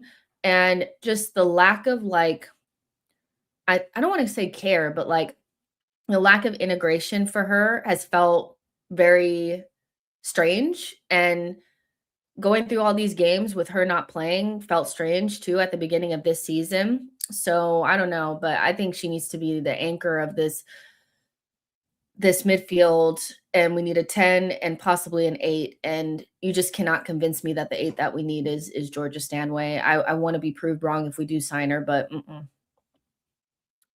I'm still waiting on somebody to describe to me what the profile is. What's the profile of Georgia Stanway? What does she do good? Yeah, that was a foul. This is a good place to take a free kick too. Let's see. Caldente and Cooney Cross look good, I think, but the safety of Leah in the back is needed 100%. We need it. We need it. So maybe Caldente, Cooney Cross, and a number 10 would be good. Palova can pop in here and there. Mariona looks like she's been struck. Is she okay? I actually love her so much. She looks like she's been struck. Like she's like, yeah, that wind is killing her. I know she's cold. But yeah, we need to bring in another midfielder for sure. Ford needs glasses. Don't know if it's a hot take, but Kim have good argument for Club Goat. She's just she's irreplaceable, but we can't be afraid to move away from her at some stage because we're you just it's almost like you have to rip the band-aid off at some point, because we are very reliant upon her. I knew you weren't going to score, so I'm not even going to act like I thought you were going to.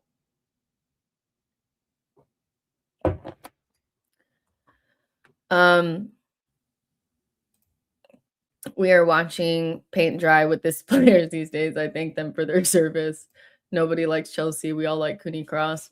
Now the whole Twitter was fighting that Kyra needs more minutes. Fans love her. Yeah, she's the one. She's at the game tonight. Wonder if she's back for Chelsea. Leah is like Saliba on the ball for us. Kyra Cooney Cross is overrated. See, I don't agree. She's not good defending transition, and she's also doesn't contribute much in the attack. What does she actually do?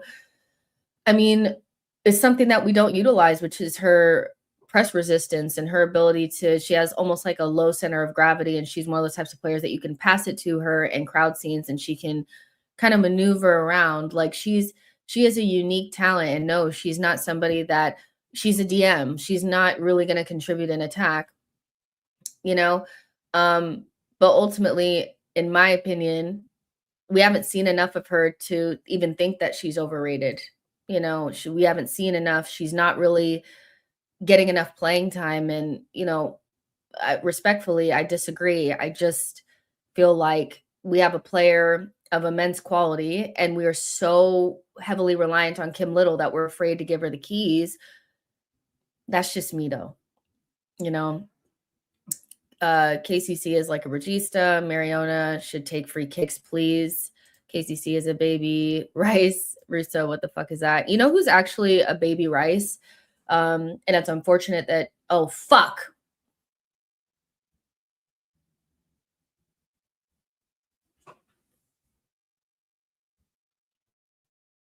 Are you fucking serious? What happened?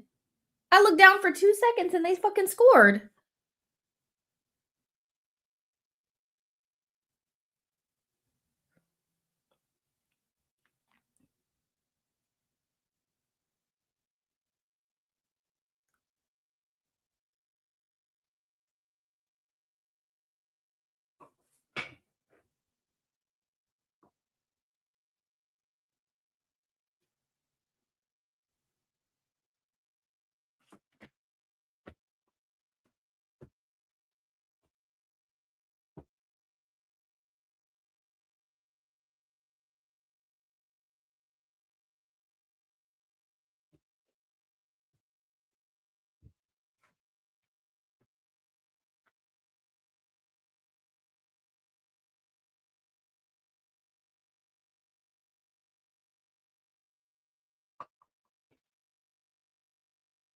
1-1. They hit the post. That should have been 1-1 for Man City.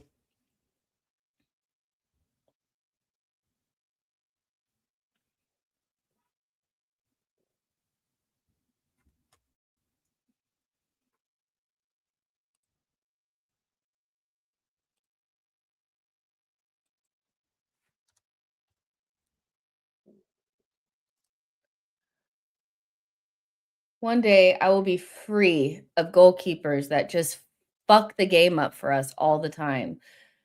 Fuck. Before it was Zinsberger, then Van Domselaar started off this season on bullshit. Now Borb is doing up bullshit.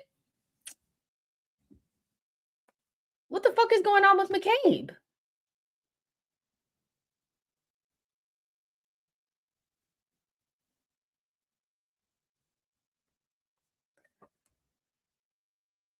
That is horrendous. Halftime. Yo, one day I will be free from the clutches of goalkeepers that like are playing against us. Fuck. We just gave them a fucking goal. I'm so pissed. My brain just cannot comprehend what I just saw. The goalkeeper sat there and was like, and saw Mariona had 2 girls on her, and instead of just whacking it clear because we had like 2 seconds until halftime, she tried to pass it to Mariona, and then they kicked it in the back of the net. Free me from Arsenal women goalkeepers that play against us. Free me.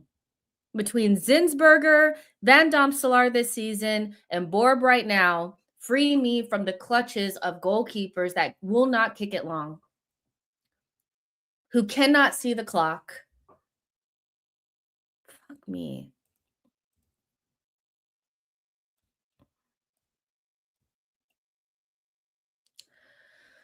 Ah! All right. McCabe ate that ball like a champ. Just bring us Laura Dick, man. Please. Free me. Okay. No, that's terrible. Yay, even Borb shite. Great process, Claire. On the brink of halftime. Yeah, it was really bad. It was really bad. United will play a disgusting low block now. We're beyond Cook. I just don't have it in me. To the sleepiness and sadness of that half was so dark. Like we had some opportunities, but not really. They were very like, sparse and like a lot of half chances. We passed the ball around just for every time it touched Ford's foot. It was like a fucking grenade. Oh my God. Ladies, enough. I can't go on any further. So who's the baby Rice? Okay. So actually, somebody who to me is so much like Declan Rice is actually Sam Coffey, the player that Man City just signed. She plays for U.S. Women's National Team. She played for the Portland Thorns. she is Declan Rice down. Like, she just is. Like, she's so good off the ball. She's like elite defensively, but she has a great like switch of play on her, great long ball on her, good shot on her. She started to improve like her attacking numbers as well. When Emma Hayes came to the U.S. women's national team, you started to see that they had like said, "We want you to score more goals." She starts scoring more goals. That is a player we could have probably gotten, and we didn't get her, and we let her go to City. It's unfortunate, but that is a baby Rice. That is a baby Rice. Kyra Cooney-Cross is a little different because I don't think Rice has the same close control, press resistance kind of vibe that Kyra Cooney-Cross has. Like, it's amazing to me how we just don't utilize her as somebody that we can pass to her, and then she just kind of like does a little body feint and gets past somebody. Like, that's not something that I feel like Rice necessarily has. And I don't think Kyra is elite defensively. I think her better qualities are on the ball, but that's just me. Man, I'm very hurt by that goal. I'm gonna get a bottle of water and a blanket, and I'll be right back.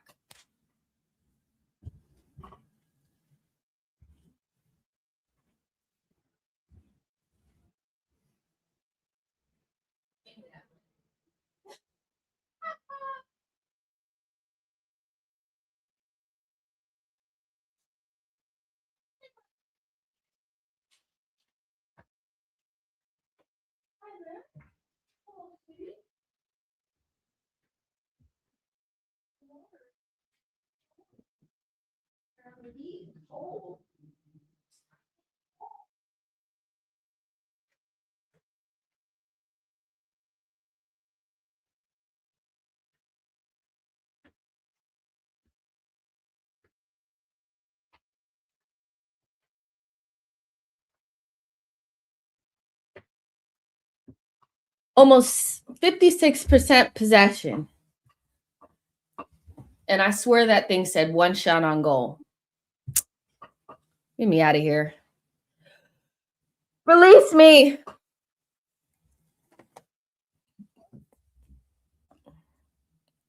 Kyra's so much like Zubamendi. Yeah, she reminds me more of that type of player. Like, I don't think she's like a defensive dynamo. When Renee was asked about Sam Coffey, she said she's like T.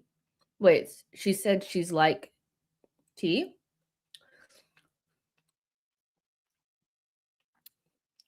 What do you mean? I think I'm reading this wrong. Can you retype it? Because I feel like I'm reading it wrong and I'm not getting it.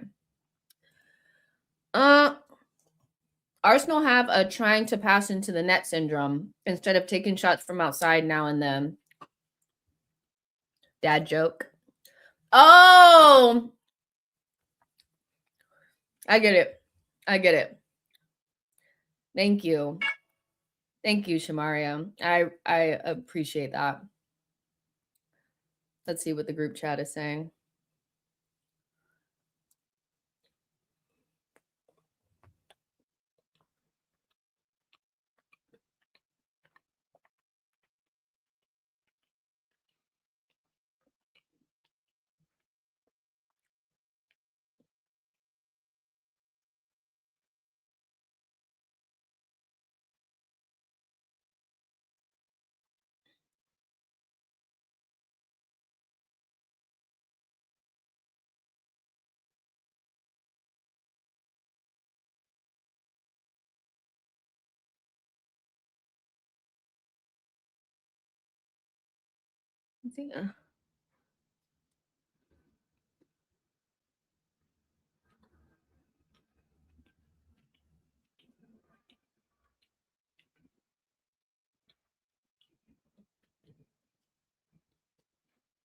Okay. That mistake, I know some people tried to blame Mariona for that, but no. You got to, as a goalkeeper, you have to think, is she going to get this fucking ball? She passes it straight to the Man United player, actually. I just saw it again. That doesn't even touch Mariona's foot. She passed it straight to a United player. Nah. That was all the goalkeeper fault. Goodness me. But yeah, Arsenal want to pass too much. They get into the final third and they're not good at it either because they can't pick out a pass. Like, I don't know, man. Wrap this shit up. Bring in Black Stinius. Let's run that. Let's run that. We need a goal. Whew. We need a goal immediately at the beginning of the second half, or it's going to get dark. It was Borb's fault. She passed it straight to a Man United player. She panicked. God. The goalkeeper situation, I thought we solved it. And to be fair to Danielle, she was brilliant last season. I thought she was a huge reason why we won the Champions League. I do. But at the beginning of this season, she was playing against us. It was giving Zinsberger. Why start out the sentence like this? I just like meat as much as anyone. But I'd do anything for Ford to just... You guys are ruthless. But it is funny. KCC and MLS are the same profile. No wonder they're so close. That's a good point.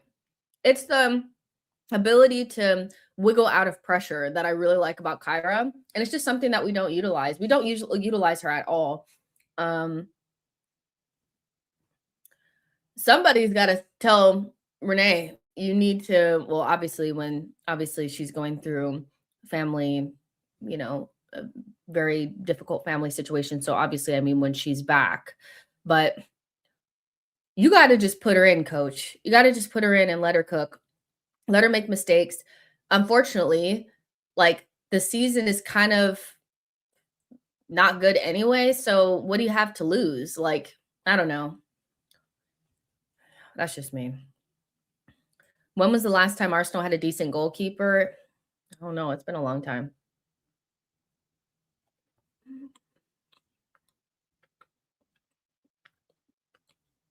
Like, it's so disappointing to see how many times, like, they just make the most weird mistakes, and it just costs us every time. And as a team that doesn't score a lot, yeah. Doesn't score enough, you can't just give goals away like that. Do you see a future for Michelle at the club? By the way, I came across this channel trying to find the game. Remember you being on Footy Judge Mode channel. You did good there. Thank you so much. I really appreciate it. Yeah, we had actually that Thursday slot on Judge Mo's was too hard to get all of us together, so we ended up stopping the show. But I really enjoyed that so much, and hopefully I'll get to do stuff with Mo later on in the season or next season. But yeah, I see a future, a very clear future for Michelle Agumong at the club. I think like we should be integrating her in once she's back from her ACL. She just has somebody that played that big of a role for England in the Euros is somebody that could play for Arsenal. But we're so stuck in our ways. And it just feels like the club is almost stuck in time where they're really scared to move away from these central figures that have been here for so long. And, Michelle has a different type of skill set that like nobody else in this team has. So why wouldn't you want her around? Just like Kafaji had a completely different skill set that they didn't want to utilize. It just feels like they're stuck in their ways and they like these samey type of players. And it's frustrating. If it was me next season when it rolled around, Michelle would be in this team, Rose would be in this team, or Rosa would be in this team. Olivia would be an established starter. Like Kyra Cooney Cross would be starting games. Like, let's get started. If we're going to be struggling. I'd rather struggle knowing that we're turning the page and doing something different than repeating the same patterns every single season. That's it. And the only player that I can understand why they're afraid to move away from is Kim Little, because she is a profile that cannot be replicated and you're not going to find. But everyone else, why? Really, Katie Reed, when she comes back, Michelle Agumong, have them in the squad. They don't have to be starters, but they can be in the squad. Get a world-class center back to put next to Leah. You have Foxy, you have Smila, you have Taylor Hines now. You can buy another fullback. You need a goalkeeper. You need another midfielder. You have Kyra Cooney-Cross. Then you have Mariona. You need another number 10. Rosa can be in the team as well. Get rid of Mana. Keep Russo. Do what you want to do with Blackstenius. I don't care. Keep her, whatever. I love her. She can stay. And then go with Olivia, and you need another forward. Everybody else can go for me. Mo is good. His panelists are, let's say not. Mo, if you guys did not watch his crash out yesterday about Inter losing to us, you must. It was so funny. I was giggling. Jess, you need to change the score to 1-0 Man United. I think I did, though, didn't I? Oh, I thought I did. Hold on.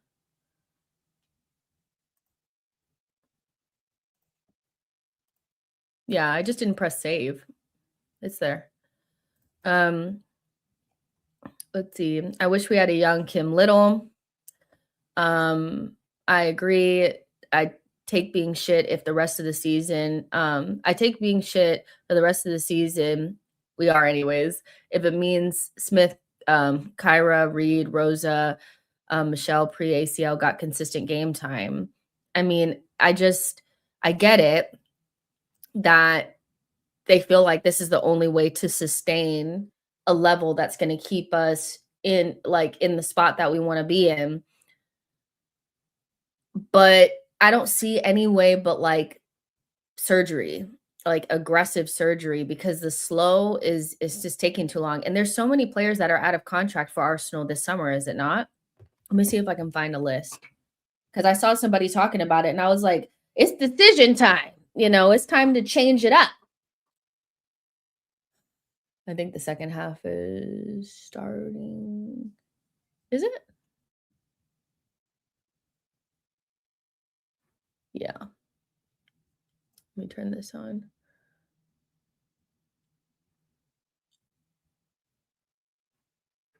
Yeah, second half is starting now, guys.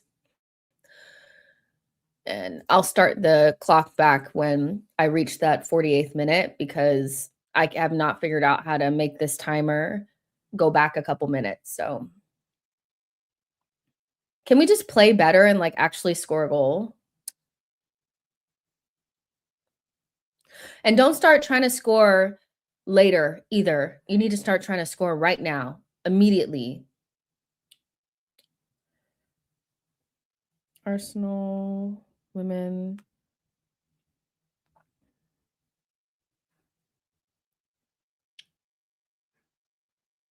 Arsenal women players that are out of contract this summer.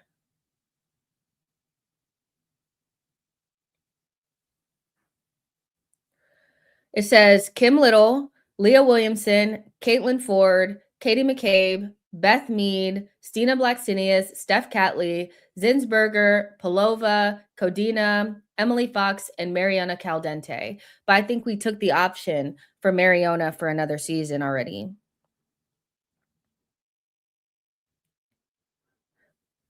In fact, let's go through the list. Let's see. All right. Who would renew Kim Little? Let me know in the comment section. Say Kim Little, yay or nay. We're all going to renew Leah Williamson. So, Caitlin Ford, yay or nay? Are you re-signing Caitlin Ford? Are you re-signing Katie McCabe? Are you re-signing Bethany Mead? Are you re-signing Stina Blackstenius? Are you re-signing Steph Catley? Are you re-signing Manuel Zinsberger? No. Are you re-signing Palova? Layla Codina, let's be serious. Yes, I'm giving Emily Fox a new deal. Like, let's be serious. And Caldente, I think we took the option on. So, I mean, we are going like, unless they do the silliest shit I've ever seen, we will be having a shopping spree this summer. Like, there's just no way that we can maintain this. And honestly, if I was them, you won the Champions League? Don't you want to go do something else? Come on, get the cross in. Oh shit! Like, come on, man. Kim and Leah are in talks, and I saw that we were open to keeping Stina. Stina was probably like the only person that was kind of like a bubble person that I'm like, at least I know what I'm gonna get from Stina. I know at the end of the day, especially because Agumong is gonna still be out for so long. Um, we know we're gonna get goals from Stina off the bench. So I probably give her. Oh my God, City hit the post again.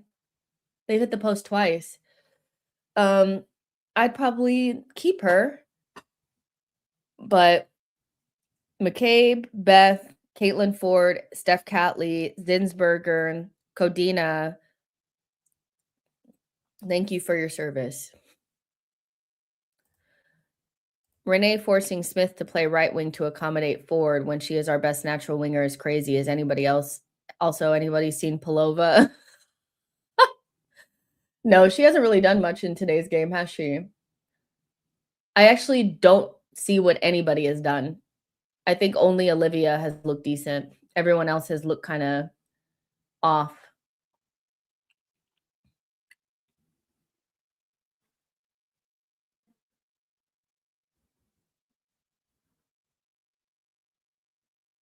Same.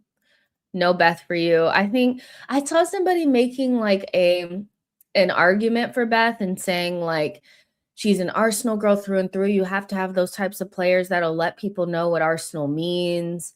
Um, she's like a fixture in the league. Other teams like London City Lionesses want her. Um, like you have to respect players like that and keep them around. And I'm just like, the one I'm okay with keeping is Kim Little. You only need one of those players. Good job, Olivia. You only need one of those players. I don't think you need like three or four. I like Beth. Like, don't get me wrong. Like, I respect what she's done. But I just feel like you're prolonging the inevitable. And are they going to want to be here? Because also you have to keep in mind that in 2027, we're going to have the Women's World Cup in Brazil. So a lot of these players are going to want guarantees that they're going to be starters. And I don't know that Beth would take a back seat knowing that she'll probably lose her spot potentially for the England side.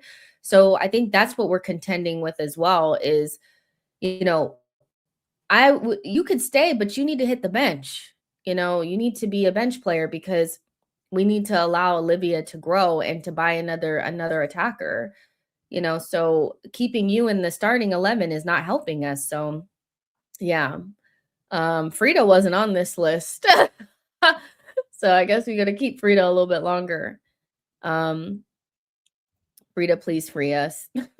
We accepted a bid from Mead last summer, but she opted to stay the last year. Yeah, I think it's okay to like let her go. I get what she was saying, but at the same time, we have too many players that it's about sentimentality at this stage. Oh, Kyra. Do you see this, Jody? I hope she's watching. She's doing a lot of talking, but you need to be looking. Is that Richard Garlick? Y'all need to be looking at this shite.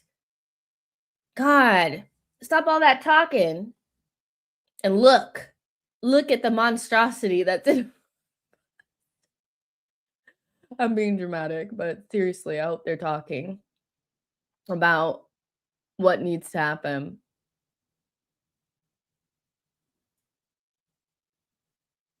Oh, Olivia. Okay. I was screaming all summer that we needed to buy a high quality CB and a CDM. We needed to keep Agumong and sell Stina and Manu. Keeping club favorites has killed us. By the way, get rid of the fraud DOF. It's Yeah, it's just too it's too many sentimentality types. Um, and maybe, somebody else made this point, and I think that there's probably a little bit of this as well. If they know that they're some in the summer that their contracts are expiring and there's no talks about renewing, so they essentially know they're going to go. How committed are you to the cause? Like, these are players that, they won the Champions League. They may just, I'm not saying that they're downing tools or they don't give a shit, but maybe there's just not that fire to go again. And this is why we should have moved them on last summer. So we're not losing a whole nother season, basically throwing another season because we can't make decisions. So that's a lot of players, key players too, that are playing a lot of minutes that don't have a future at the club because their contracts are expiring. So if they score again, the way I'm gonna fly through the screen. Come on, ladies, wake up.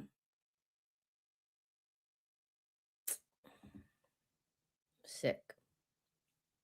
Actually, while we're sitting here, let me turn on this other game too.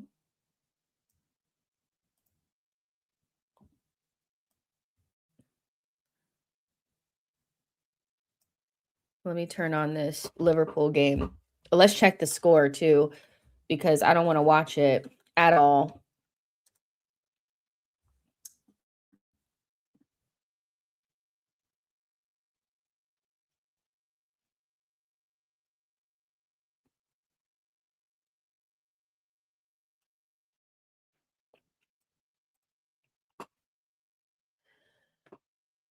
Ladies, where's the fire? It's just like flat.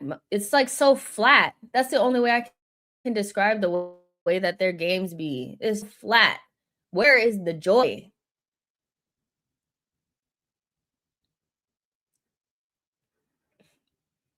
One moment of quality is all you need to get back into this game, ladies. Come on, man.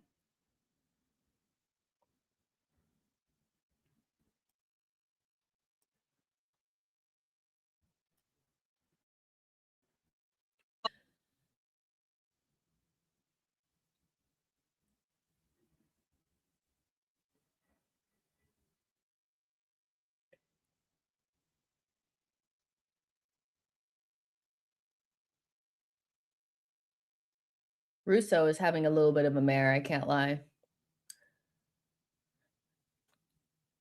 I love her, don't get me wrong, but she's having a little bit of a meh.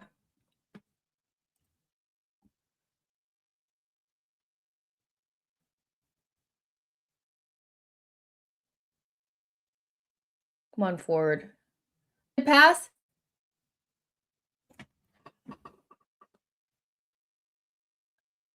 Yeah.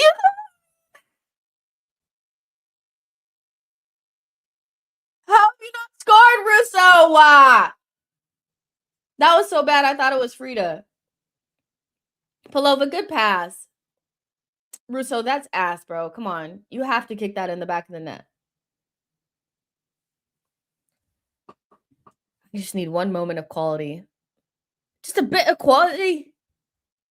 That's it. That's all I need. Okay, so I got the Liverpool game on as well, just to keep an eye on that. Um,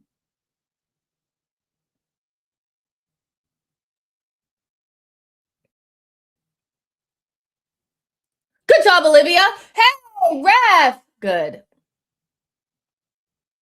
Olivia is the only one that's looked decent today. That's it. She needs to play with better players. She's young, like Olivia's young, and she needs to play with better players so that she can improve too, because her final ball isn't the best, but she's so dangerous. Like, remember when I was saying that we need players with like that raw, like, intensity, that pace, that power? She has that. If we had 2 or 3 more players that had that, we'd be real dangerous, but nah, they don't want that. Russo ain't hitting the target tonight, so tame. Russo should have scored that. Oh, you called it, Jess. I mean, it's like I hadn't even seen that in before when I was saying that she's having a mare. Like I hadn't even seen that yet. She's literally having like one of the worst games, but she can come up with a little moment. Now Blackstinius is in. It's a good punch.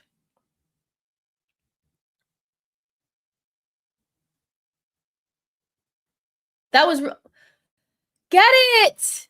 Corner. Good, it's a corner. Run over there and take that corner. Where is this? Sprint over there. We need a goal. You guys are like, we've already lost like what? More than 10 minutes in this half? I forgot to turn on the timer. Oh well.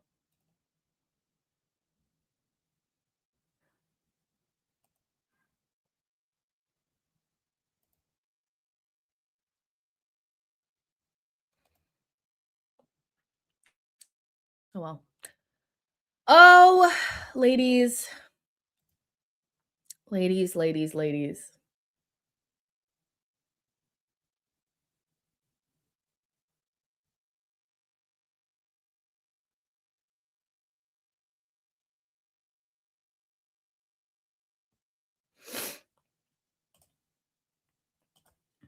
I fear the having a day out fans have infiltrated the women's fan base because this is atrocious. 60 minutes approaching, and we know what Renee is going to do. She will sub Mead on for Smith, which makes no sense because Ford is the one who should come out. Her first move is always get Blackstinius on and drop Russo into the 10. And then her second move is always taking Olivia out and putting in one of her old girls. And I'm just like, I don't like that. They fouled her again. God. But they're fouling her because she's like our only like good player, like right now, that's playing good. Another yellow. Like she's drawing so many yellows and we can't take advantage of it because I guarantee when we take this kick, whoever's gonna take it, it's gonna be bummy. Like, come on. Take advantage of some of this. Olivia's playing so good. She's got that fire. Olivia is one of the youngest on the team and makes everything else, everyone else look like amateurs. Death taxes and steed up for Rita.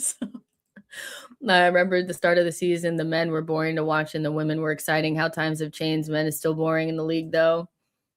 Yeah. Okay, what has Ekatike done to his head? That hairstyle is horrendous. I do not like the dye. It does not look good. Girls, kick it in the back of the net. Why are they both going? Kick it.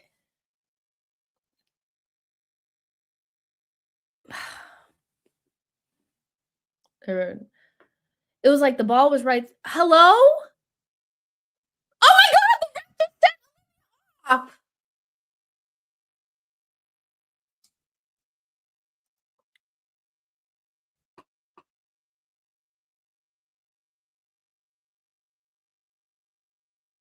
What?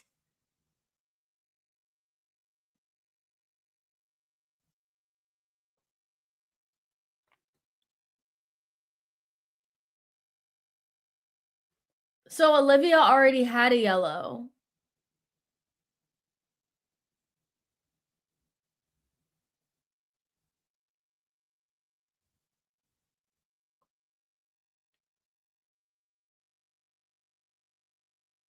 So Olivia had a yellow already?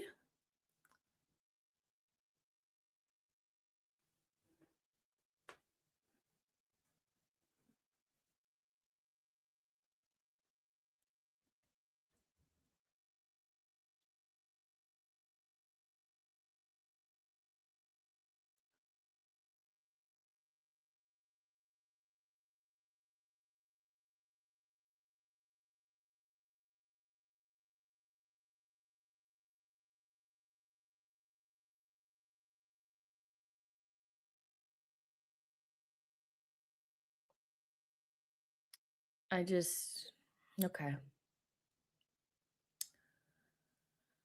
I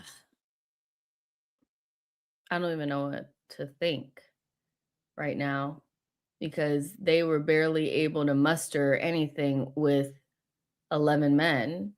Now they have 10, and their best player is the one that got sent off. And these girls don't have it. They don't have it. They're not the type that can like, rally together and make it happen. They're just they're just flat.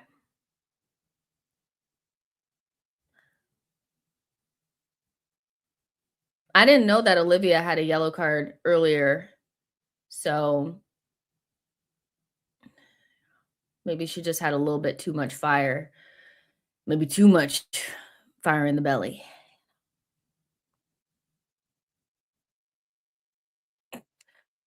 Where do we go from here? Where do we go from here?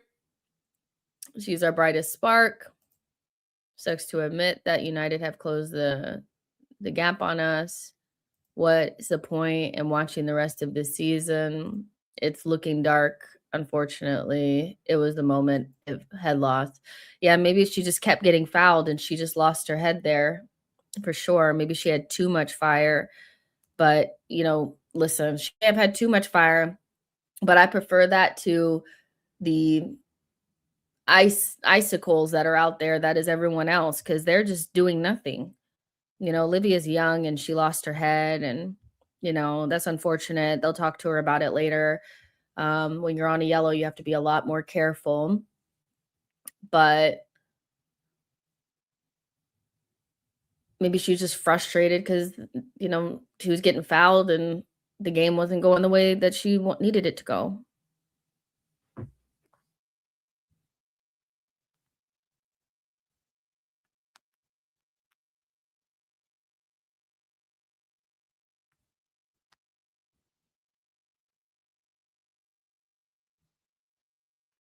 Mm-mm-mm.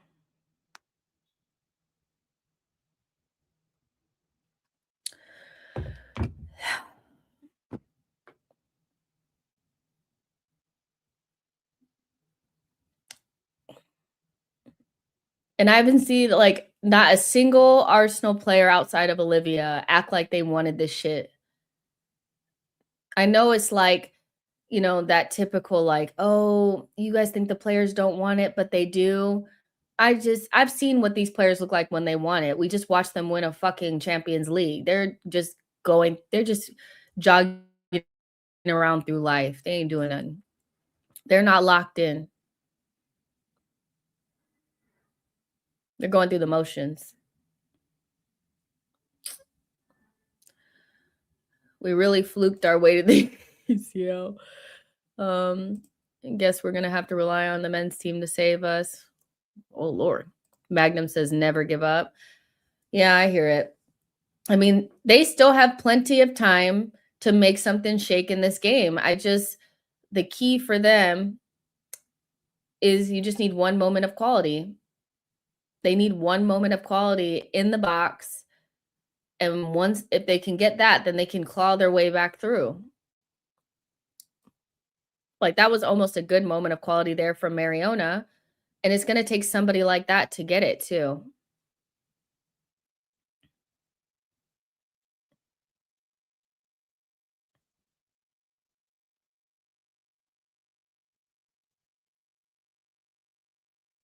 Um, Liverpool scored. And that's that for me. Marseille, you bums.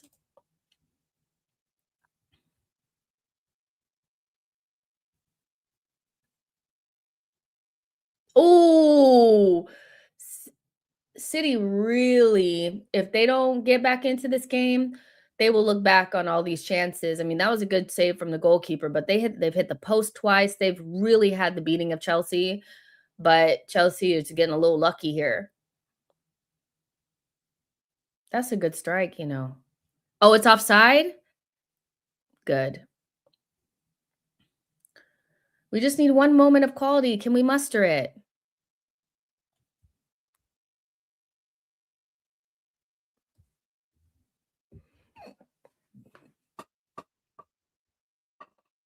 Let's see what Alyssa Thompson does here.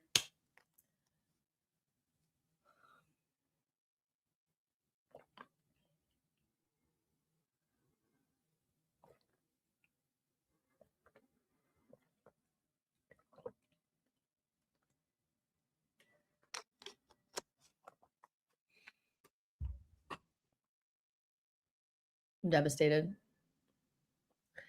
It's like I knew they were gonna be flat, but because they're always flat. But damn, I mean, this is pancake flat. Where is the energy? Y'all got to play Chelsea at the weekend too. Good luck. With no Olivia? Ah,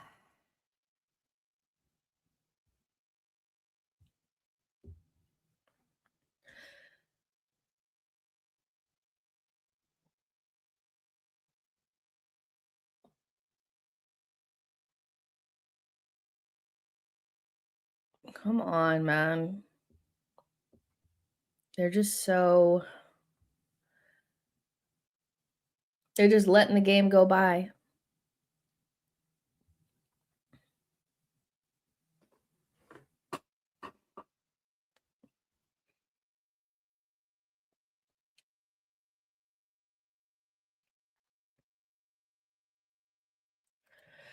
Yeah, you could bring Smila on.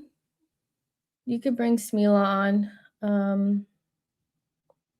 I just don't know. It's like when the changes, and this happens with the men as well, when they make changes and nothing really happens, it's more than just tactical or personnel. It's just like the overall team is just flat as fuck. Like that's just they've got to lift their levels and like tap into the emotions of like actually wanting it bad. And I feel like they just kind of want it, you know.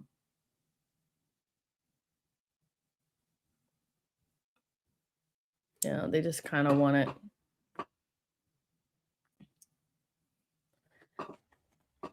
Like, what chances have we really had except for like that Russo chance?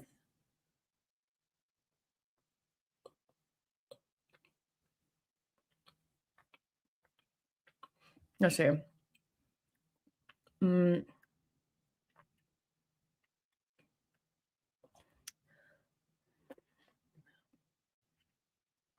something's got to change.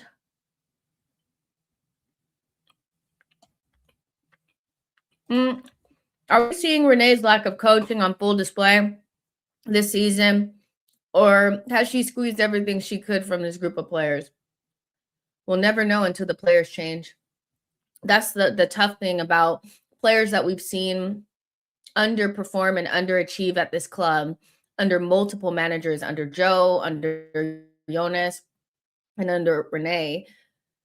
It's like until we see a new group of players and she underperforms with them, it's unclear. And that's why I feel like we need to move the players on so we can see if Renee's good enough or not, because every manager has struggled with this core group. So, and I just think thinking more about those contracts, if they're not committed beyond this season and they won the Champions League, I just feel like they're kind of just going through the motions. They're like, we got other things that we're gonna be doing after this, so not really that worried about it, you know. That's what it feels like to me. Could be wrong. Because these levels are low as fuck. I was going to sleep. Got to keep up now. Be a supporter. Keep believing. What do you think of the Premier? It's crap now narrative. The top of the league is not as good as prior years, but the mid-low table are better to me. Also, where can you watch the game? I'm watching the women's games on YouTube. They're on YouTube. But I actually agree with the fact that so essentially, like we had this conversation on the Loose Cannons podcast, and I was saying that, a couple years ago, like when Unai was our coach for that first season, the team that came up that everybody thought was hot shit was Nuno's Wolves. They were the only team outside of the traditional Big Six that had anything to give. And you think about that team versus the teams that we're playing up against now, you realize that the good middle has expanded and has become a lot smarter. They have good data driven recruitment. They're able to put more money into their recruitment than ever before. And so instead of only having like this random Wolves side who's like capped at, seventh place, you have teams like Brentford and Brighton and Bournemouth and this really like good, smart middle ground that's really hard for teams to beat. Now, with the good teams, the problem is now is like back when in 2018, 2019, when Unai Emery was our manager, all of the top six were in the top six. But the reason for that was because we had more money than everybody else. And even if we weren't any good, we were still just had more talent than the other teams. Now, the lower teams are using their data, their tactics, they're getting better managers, and they're using that recruitment to get into those margins and get them closer to us. So the good teams that haven't adjusted and are still just spending money with no plan, with bad managers and bad, squad building are suffering. And that's why Tottenham and Man United and Chelsea have been significantly worse than Arsenal, City, and Liverpool over the last couple of seasons because they're still almost like living in a world where it's like, well, we're Man United, we're Chelsea. If we just spend money, we'll be better than them. But you have to have everything right now. It's so bad that even spending, 200 million in the summer and having an elite manager isn't enough. You have to have the edges and the margins for corners and throw-ins, and they're hiring all different types of coaches to get you just a little bit of margins because that middle is so much better. So while I do actually agree with that, and that doesn't mean that it's a bad league though. It's not a bad league. Your team is just not good. You know, when Arsenal were down in eighth, nobody was saying that it was a bad league. It's only become a bad league because the teams that have the people that are up there speaking on those panels, their team is not doing well. But Man City and Liverpool to a certain extent and Arsenal have been able to stay above that middle group because they've done the right things from the inside of their clubs, right? And so it's not a bad league. Your team is not good. you know and until Chelsea and United and Tottenham can get all of that infrastructure together, they're always going to be getting beat by the middle teams. Always. They can't just walk up and say they're united anymore. They quite literally, it's almost like a humbling experience. You can't just buy players and just walk up and just beat people. You have to actually work for it now, like really work for it. And for a while, I just think some teams just didn't respect the other teams enough until it got so bad that they were finishing 15th and 16th, So, yeah, I do agree with that 110%. And it's not a bad league. Your team is just not very good. And that's just the grand scheme because there are three of the traditional big six that are still up in those areas and are still quite dominant, but they're the teams that I feel like have done the best job of building squads and using data and using margins and that kind of stuff. So, and yes, we've still spent a lot of money, but that's not enough because Tottenham and Chelsea and United have also spent a shit ton of money. So you can't just walk up and just waltz over people. And it started back in like 2018. That's when we first started seeing like those first kind of like teams being able to take points. I remember, Arsenal playing against Brighton. That was the first game that I've ever went to for like at the Emirates. And I remember us drawing to Brighton. It was horrendous. Brighton were just like a decent little team, but Arsenal couldn't just be at the Emirates and just have Aubameyang and have these players and just beat them. You have to work for it now. It's so hard to win the Premier League now if you're not damn near perfect, because they're taking points off of us. It's not a bad league. Their team is just bad. You know, team's just shit.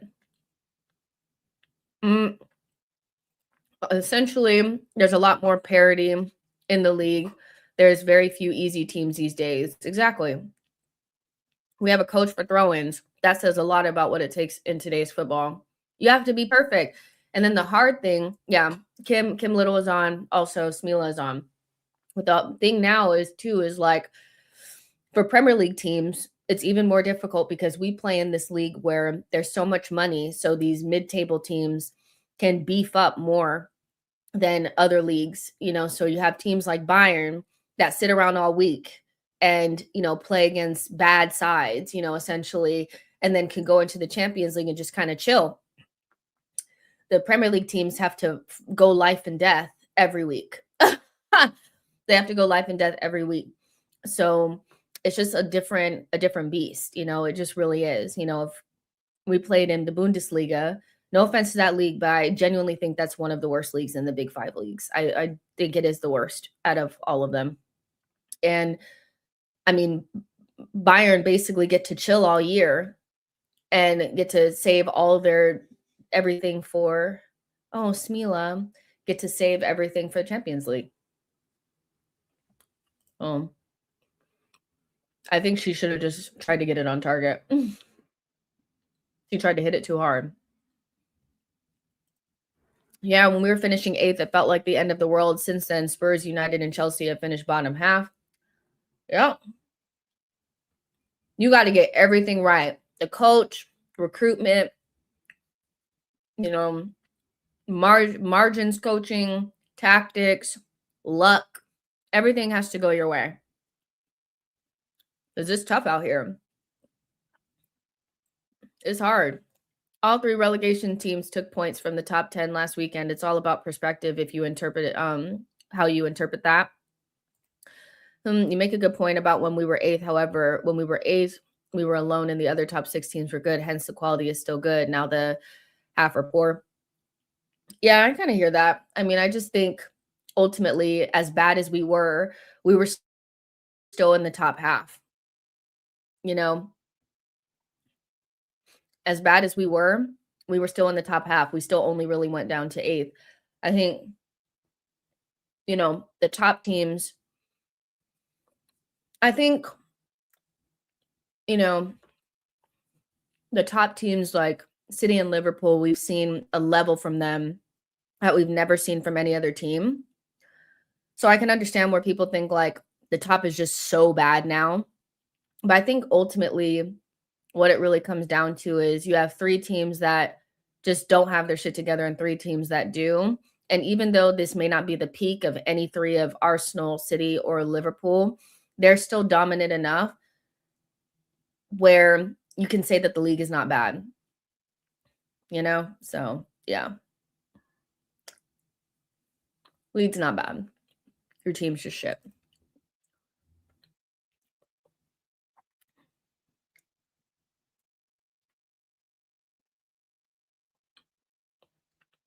Please score. Make it a contest. Try.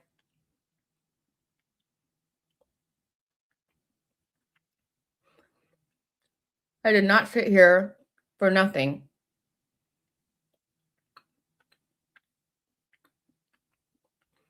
Get across him. Get the cross him.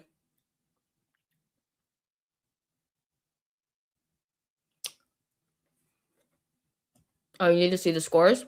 Oh, it's right here. The scores are up.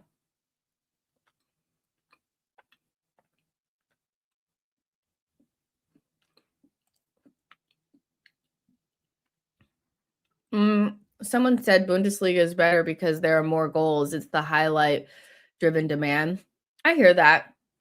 When I watch the Bundesliga, I feel like I'm watching a completely different level of sport, but that's just me. I also think there's an element of look where those teams are in the Champions League. I think when you look at the Champions League and you look where these teams are falling when they play up against other good teams, it speaks volumes. Now, the Premier League also just has more money than other leagues, so I take that into consideration. But the Bundesliga teams are, yeah. It's just too much. City of Liverpool ain't no rivalry. I can't comprehend how you can kiss ass for a team that took so many titles from you. It's dark.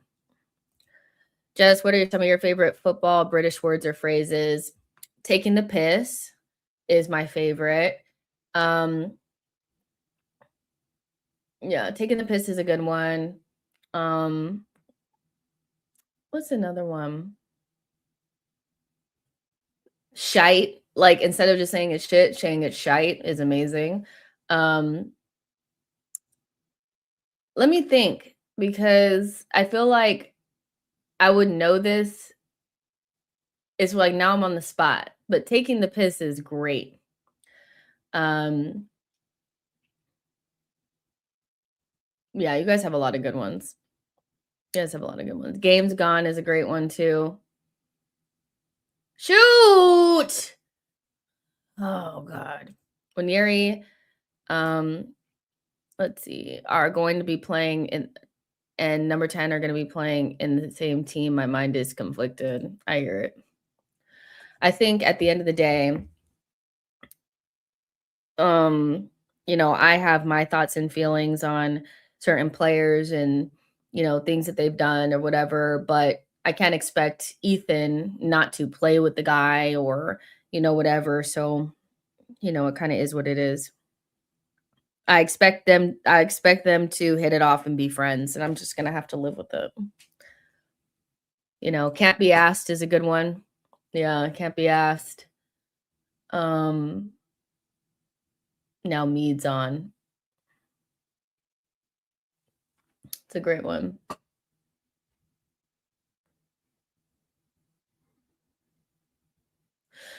Just cross it!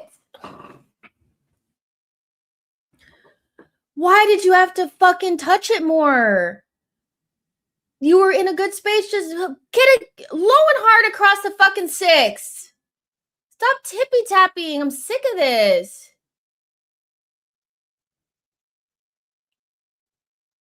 Why did you do that? God, Stinker and Hooked is a good one. Time wasting. 2-1 Barca. Quick turnaround. I hope Ethan does a Saliba, not an ESR. He'll be fine. He'll be fine. I don't think we have anything to really worry about with Ethan. I think, I remember the Saliba saga like it was yesterday. And I was like, y'all tripping. I was like, y'all are tripping. I remember seeing Saliba in preseason playing against Everton and he was getting worked. He looked very slow, out of shape. He just wasn't, to me, he could have been in the team, but he also could have just been in oh Lord Jesus. Good, Smila. He could have just went out on loan and learned his trade and all of that. And the way that people treated Ben White during that time too, I won't forget the way people treated them. So I think we need to remember that historically, people that were good enough came back and did well, and people that were not were never good enough. People that were not good enough would just disappear. If Ethan is who we think he is, he'll do a year at Marseille, and then we'll figure it out from there. I don't think we're going to give Jesus a new deal, and I also think Martinelli will probably go. So there'll be space for him in the squad. Arsenal are not going to buy 5 or 6 new players in the summer, so there'll be a spot for him then. Oh my gosh, what's happening, girls?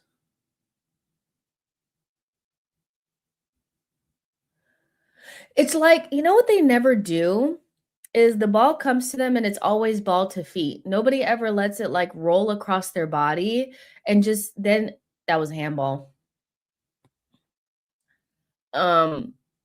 It's just always ball to feet.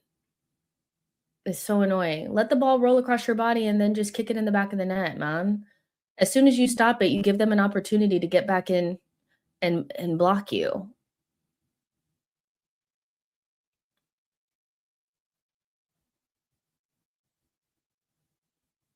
Get your head. You got two big tall blondes up there. Hit one of their heads. Put the pressure on. You have like 5 minutes.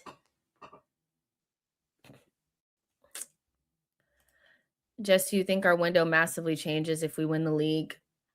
No, I think they'll stay on course for whatever that is. But I also don't know exactly what they're trying to do. I think we'll probably be looking at maybe one more attacker, potentially left wing. So no, I don't think it'll massively change. I think they're big on like staying on course, you know. Yeah. Did you ever play football? I did. I did all the way through college. That's a great ball. If we could just have one cutback actually reach an Arsenal player just for once, one time. Ford, get there.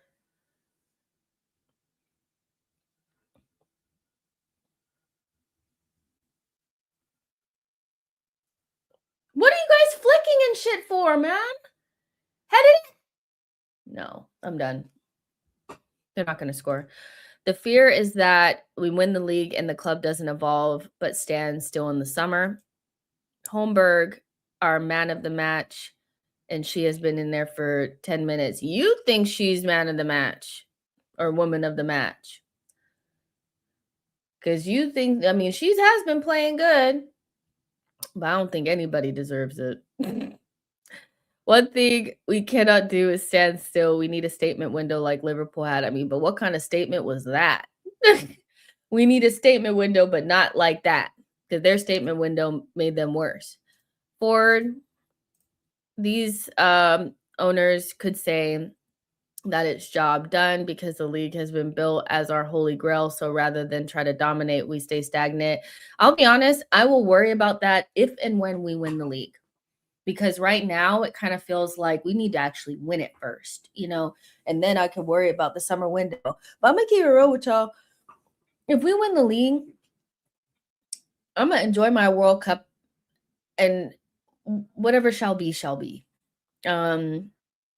I think I'll be so relieved that it'll make it really difficult for me to like be devastated if we have like a subpar window. But it's just I'm just gonna be so drunk on celebration. But we'll see. You know, I think we need, if Julian Alvarez is available in any capacity, we need to go get him and a left wing badly. So that's kind of where I'm at. Yeah, I know Jesus had a good game yesterday, but I still kind of am in the camp of move Jesus on, move Martinelli on, bring in a world-class left wing with pace and trickery and everything you need, and then a striker. I like Gyökeres, but I would not want to waste next season hoping that he comes good and then have to suffer hearing people say that we need Kai Havertz back. Like, we need a striker. And if Julian Alvarez is available, why would he go to Chelsea if he can come to Arsenal?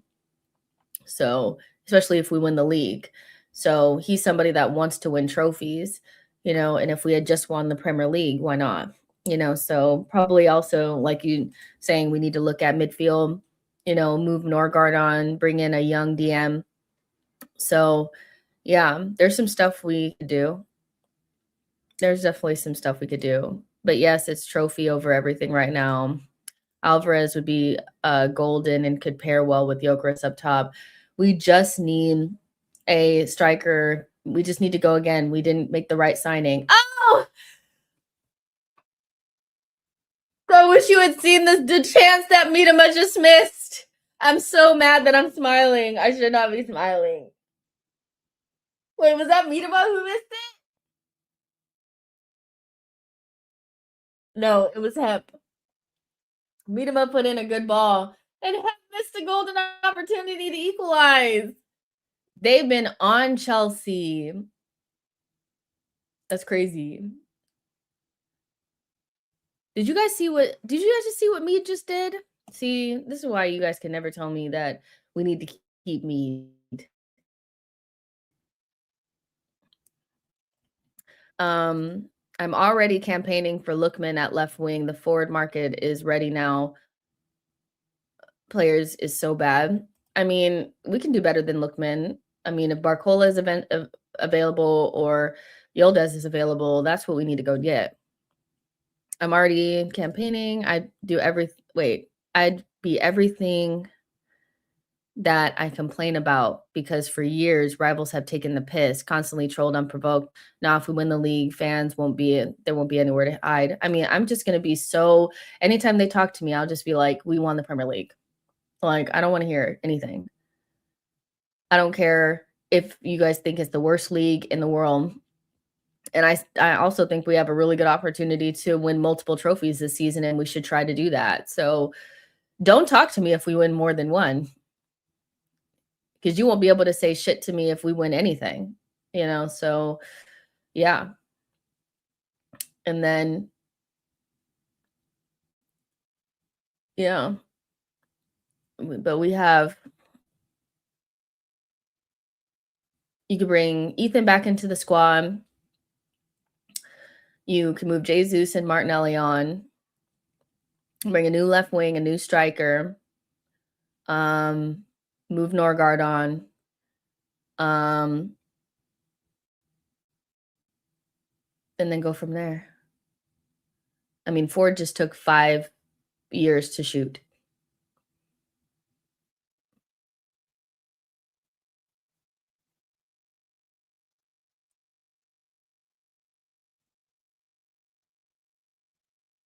Oh, Chelsea's game is over already. So Chelsea is on to the final. And it looks like Man United are also going to be on to the final because Arsenal women have shat the bed. And we were like, we could play this game for 20 years and we would not score.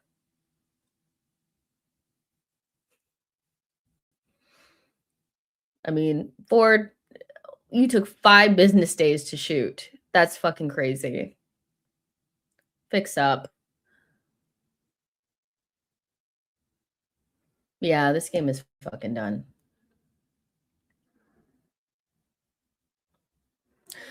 Don't forget, guys, that there's another watch along.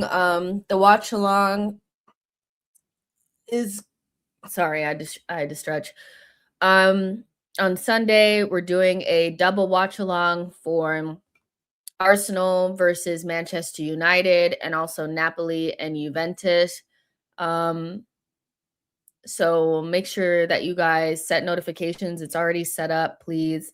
If you guys want to join for that, please support me as I watch a game that is pretty much my worst nightmare. You know, I would very much so appreciate you guys supporting me as I freak out for 90 minutes.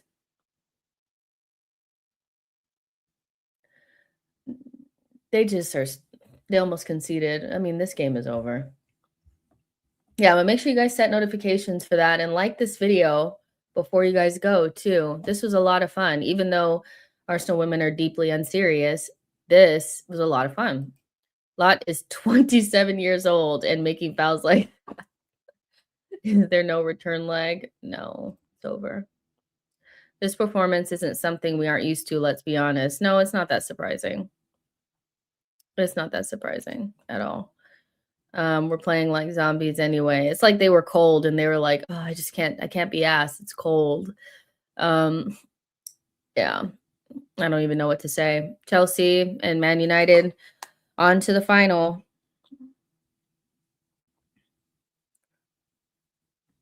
It's dark. It's dark.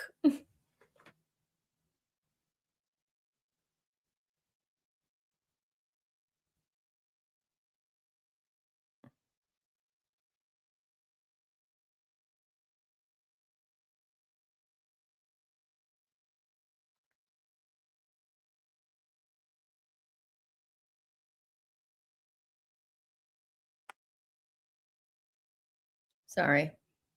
I was like, disappointing. It's just funny at this point. Yeah, it's very disappointing. I have nothing left to give, girls. I have nothing left to give. Every time I watch you, I feel like I'm suffering. And you guys look like you're suffering too, man. So anyways, but yeah, make sure you guys like the video and subscribe to the channel. I don't think I'm going to tune into this Liverpool game because it's not looking like much of a hate watch, but yeah, we will reconvene during the Man United game on Sunday, and I'm probably going to drop something later on today or tomorrow. So look out for that. And yeah, love you guys so much. Like and subscribe on your way out. And I'll see you guys on Sunday. Bye, y'all.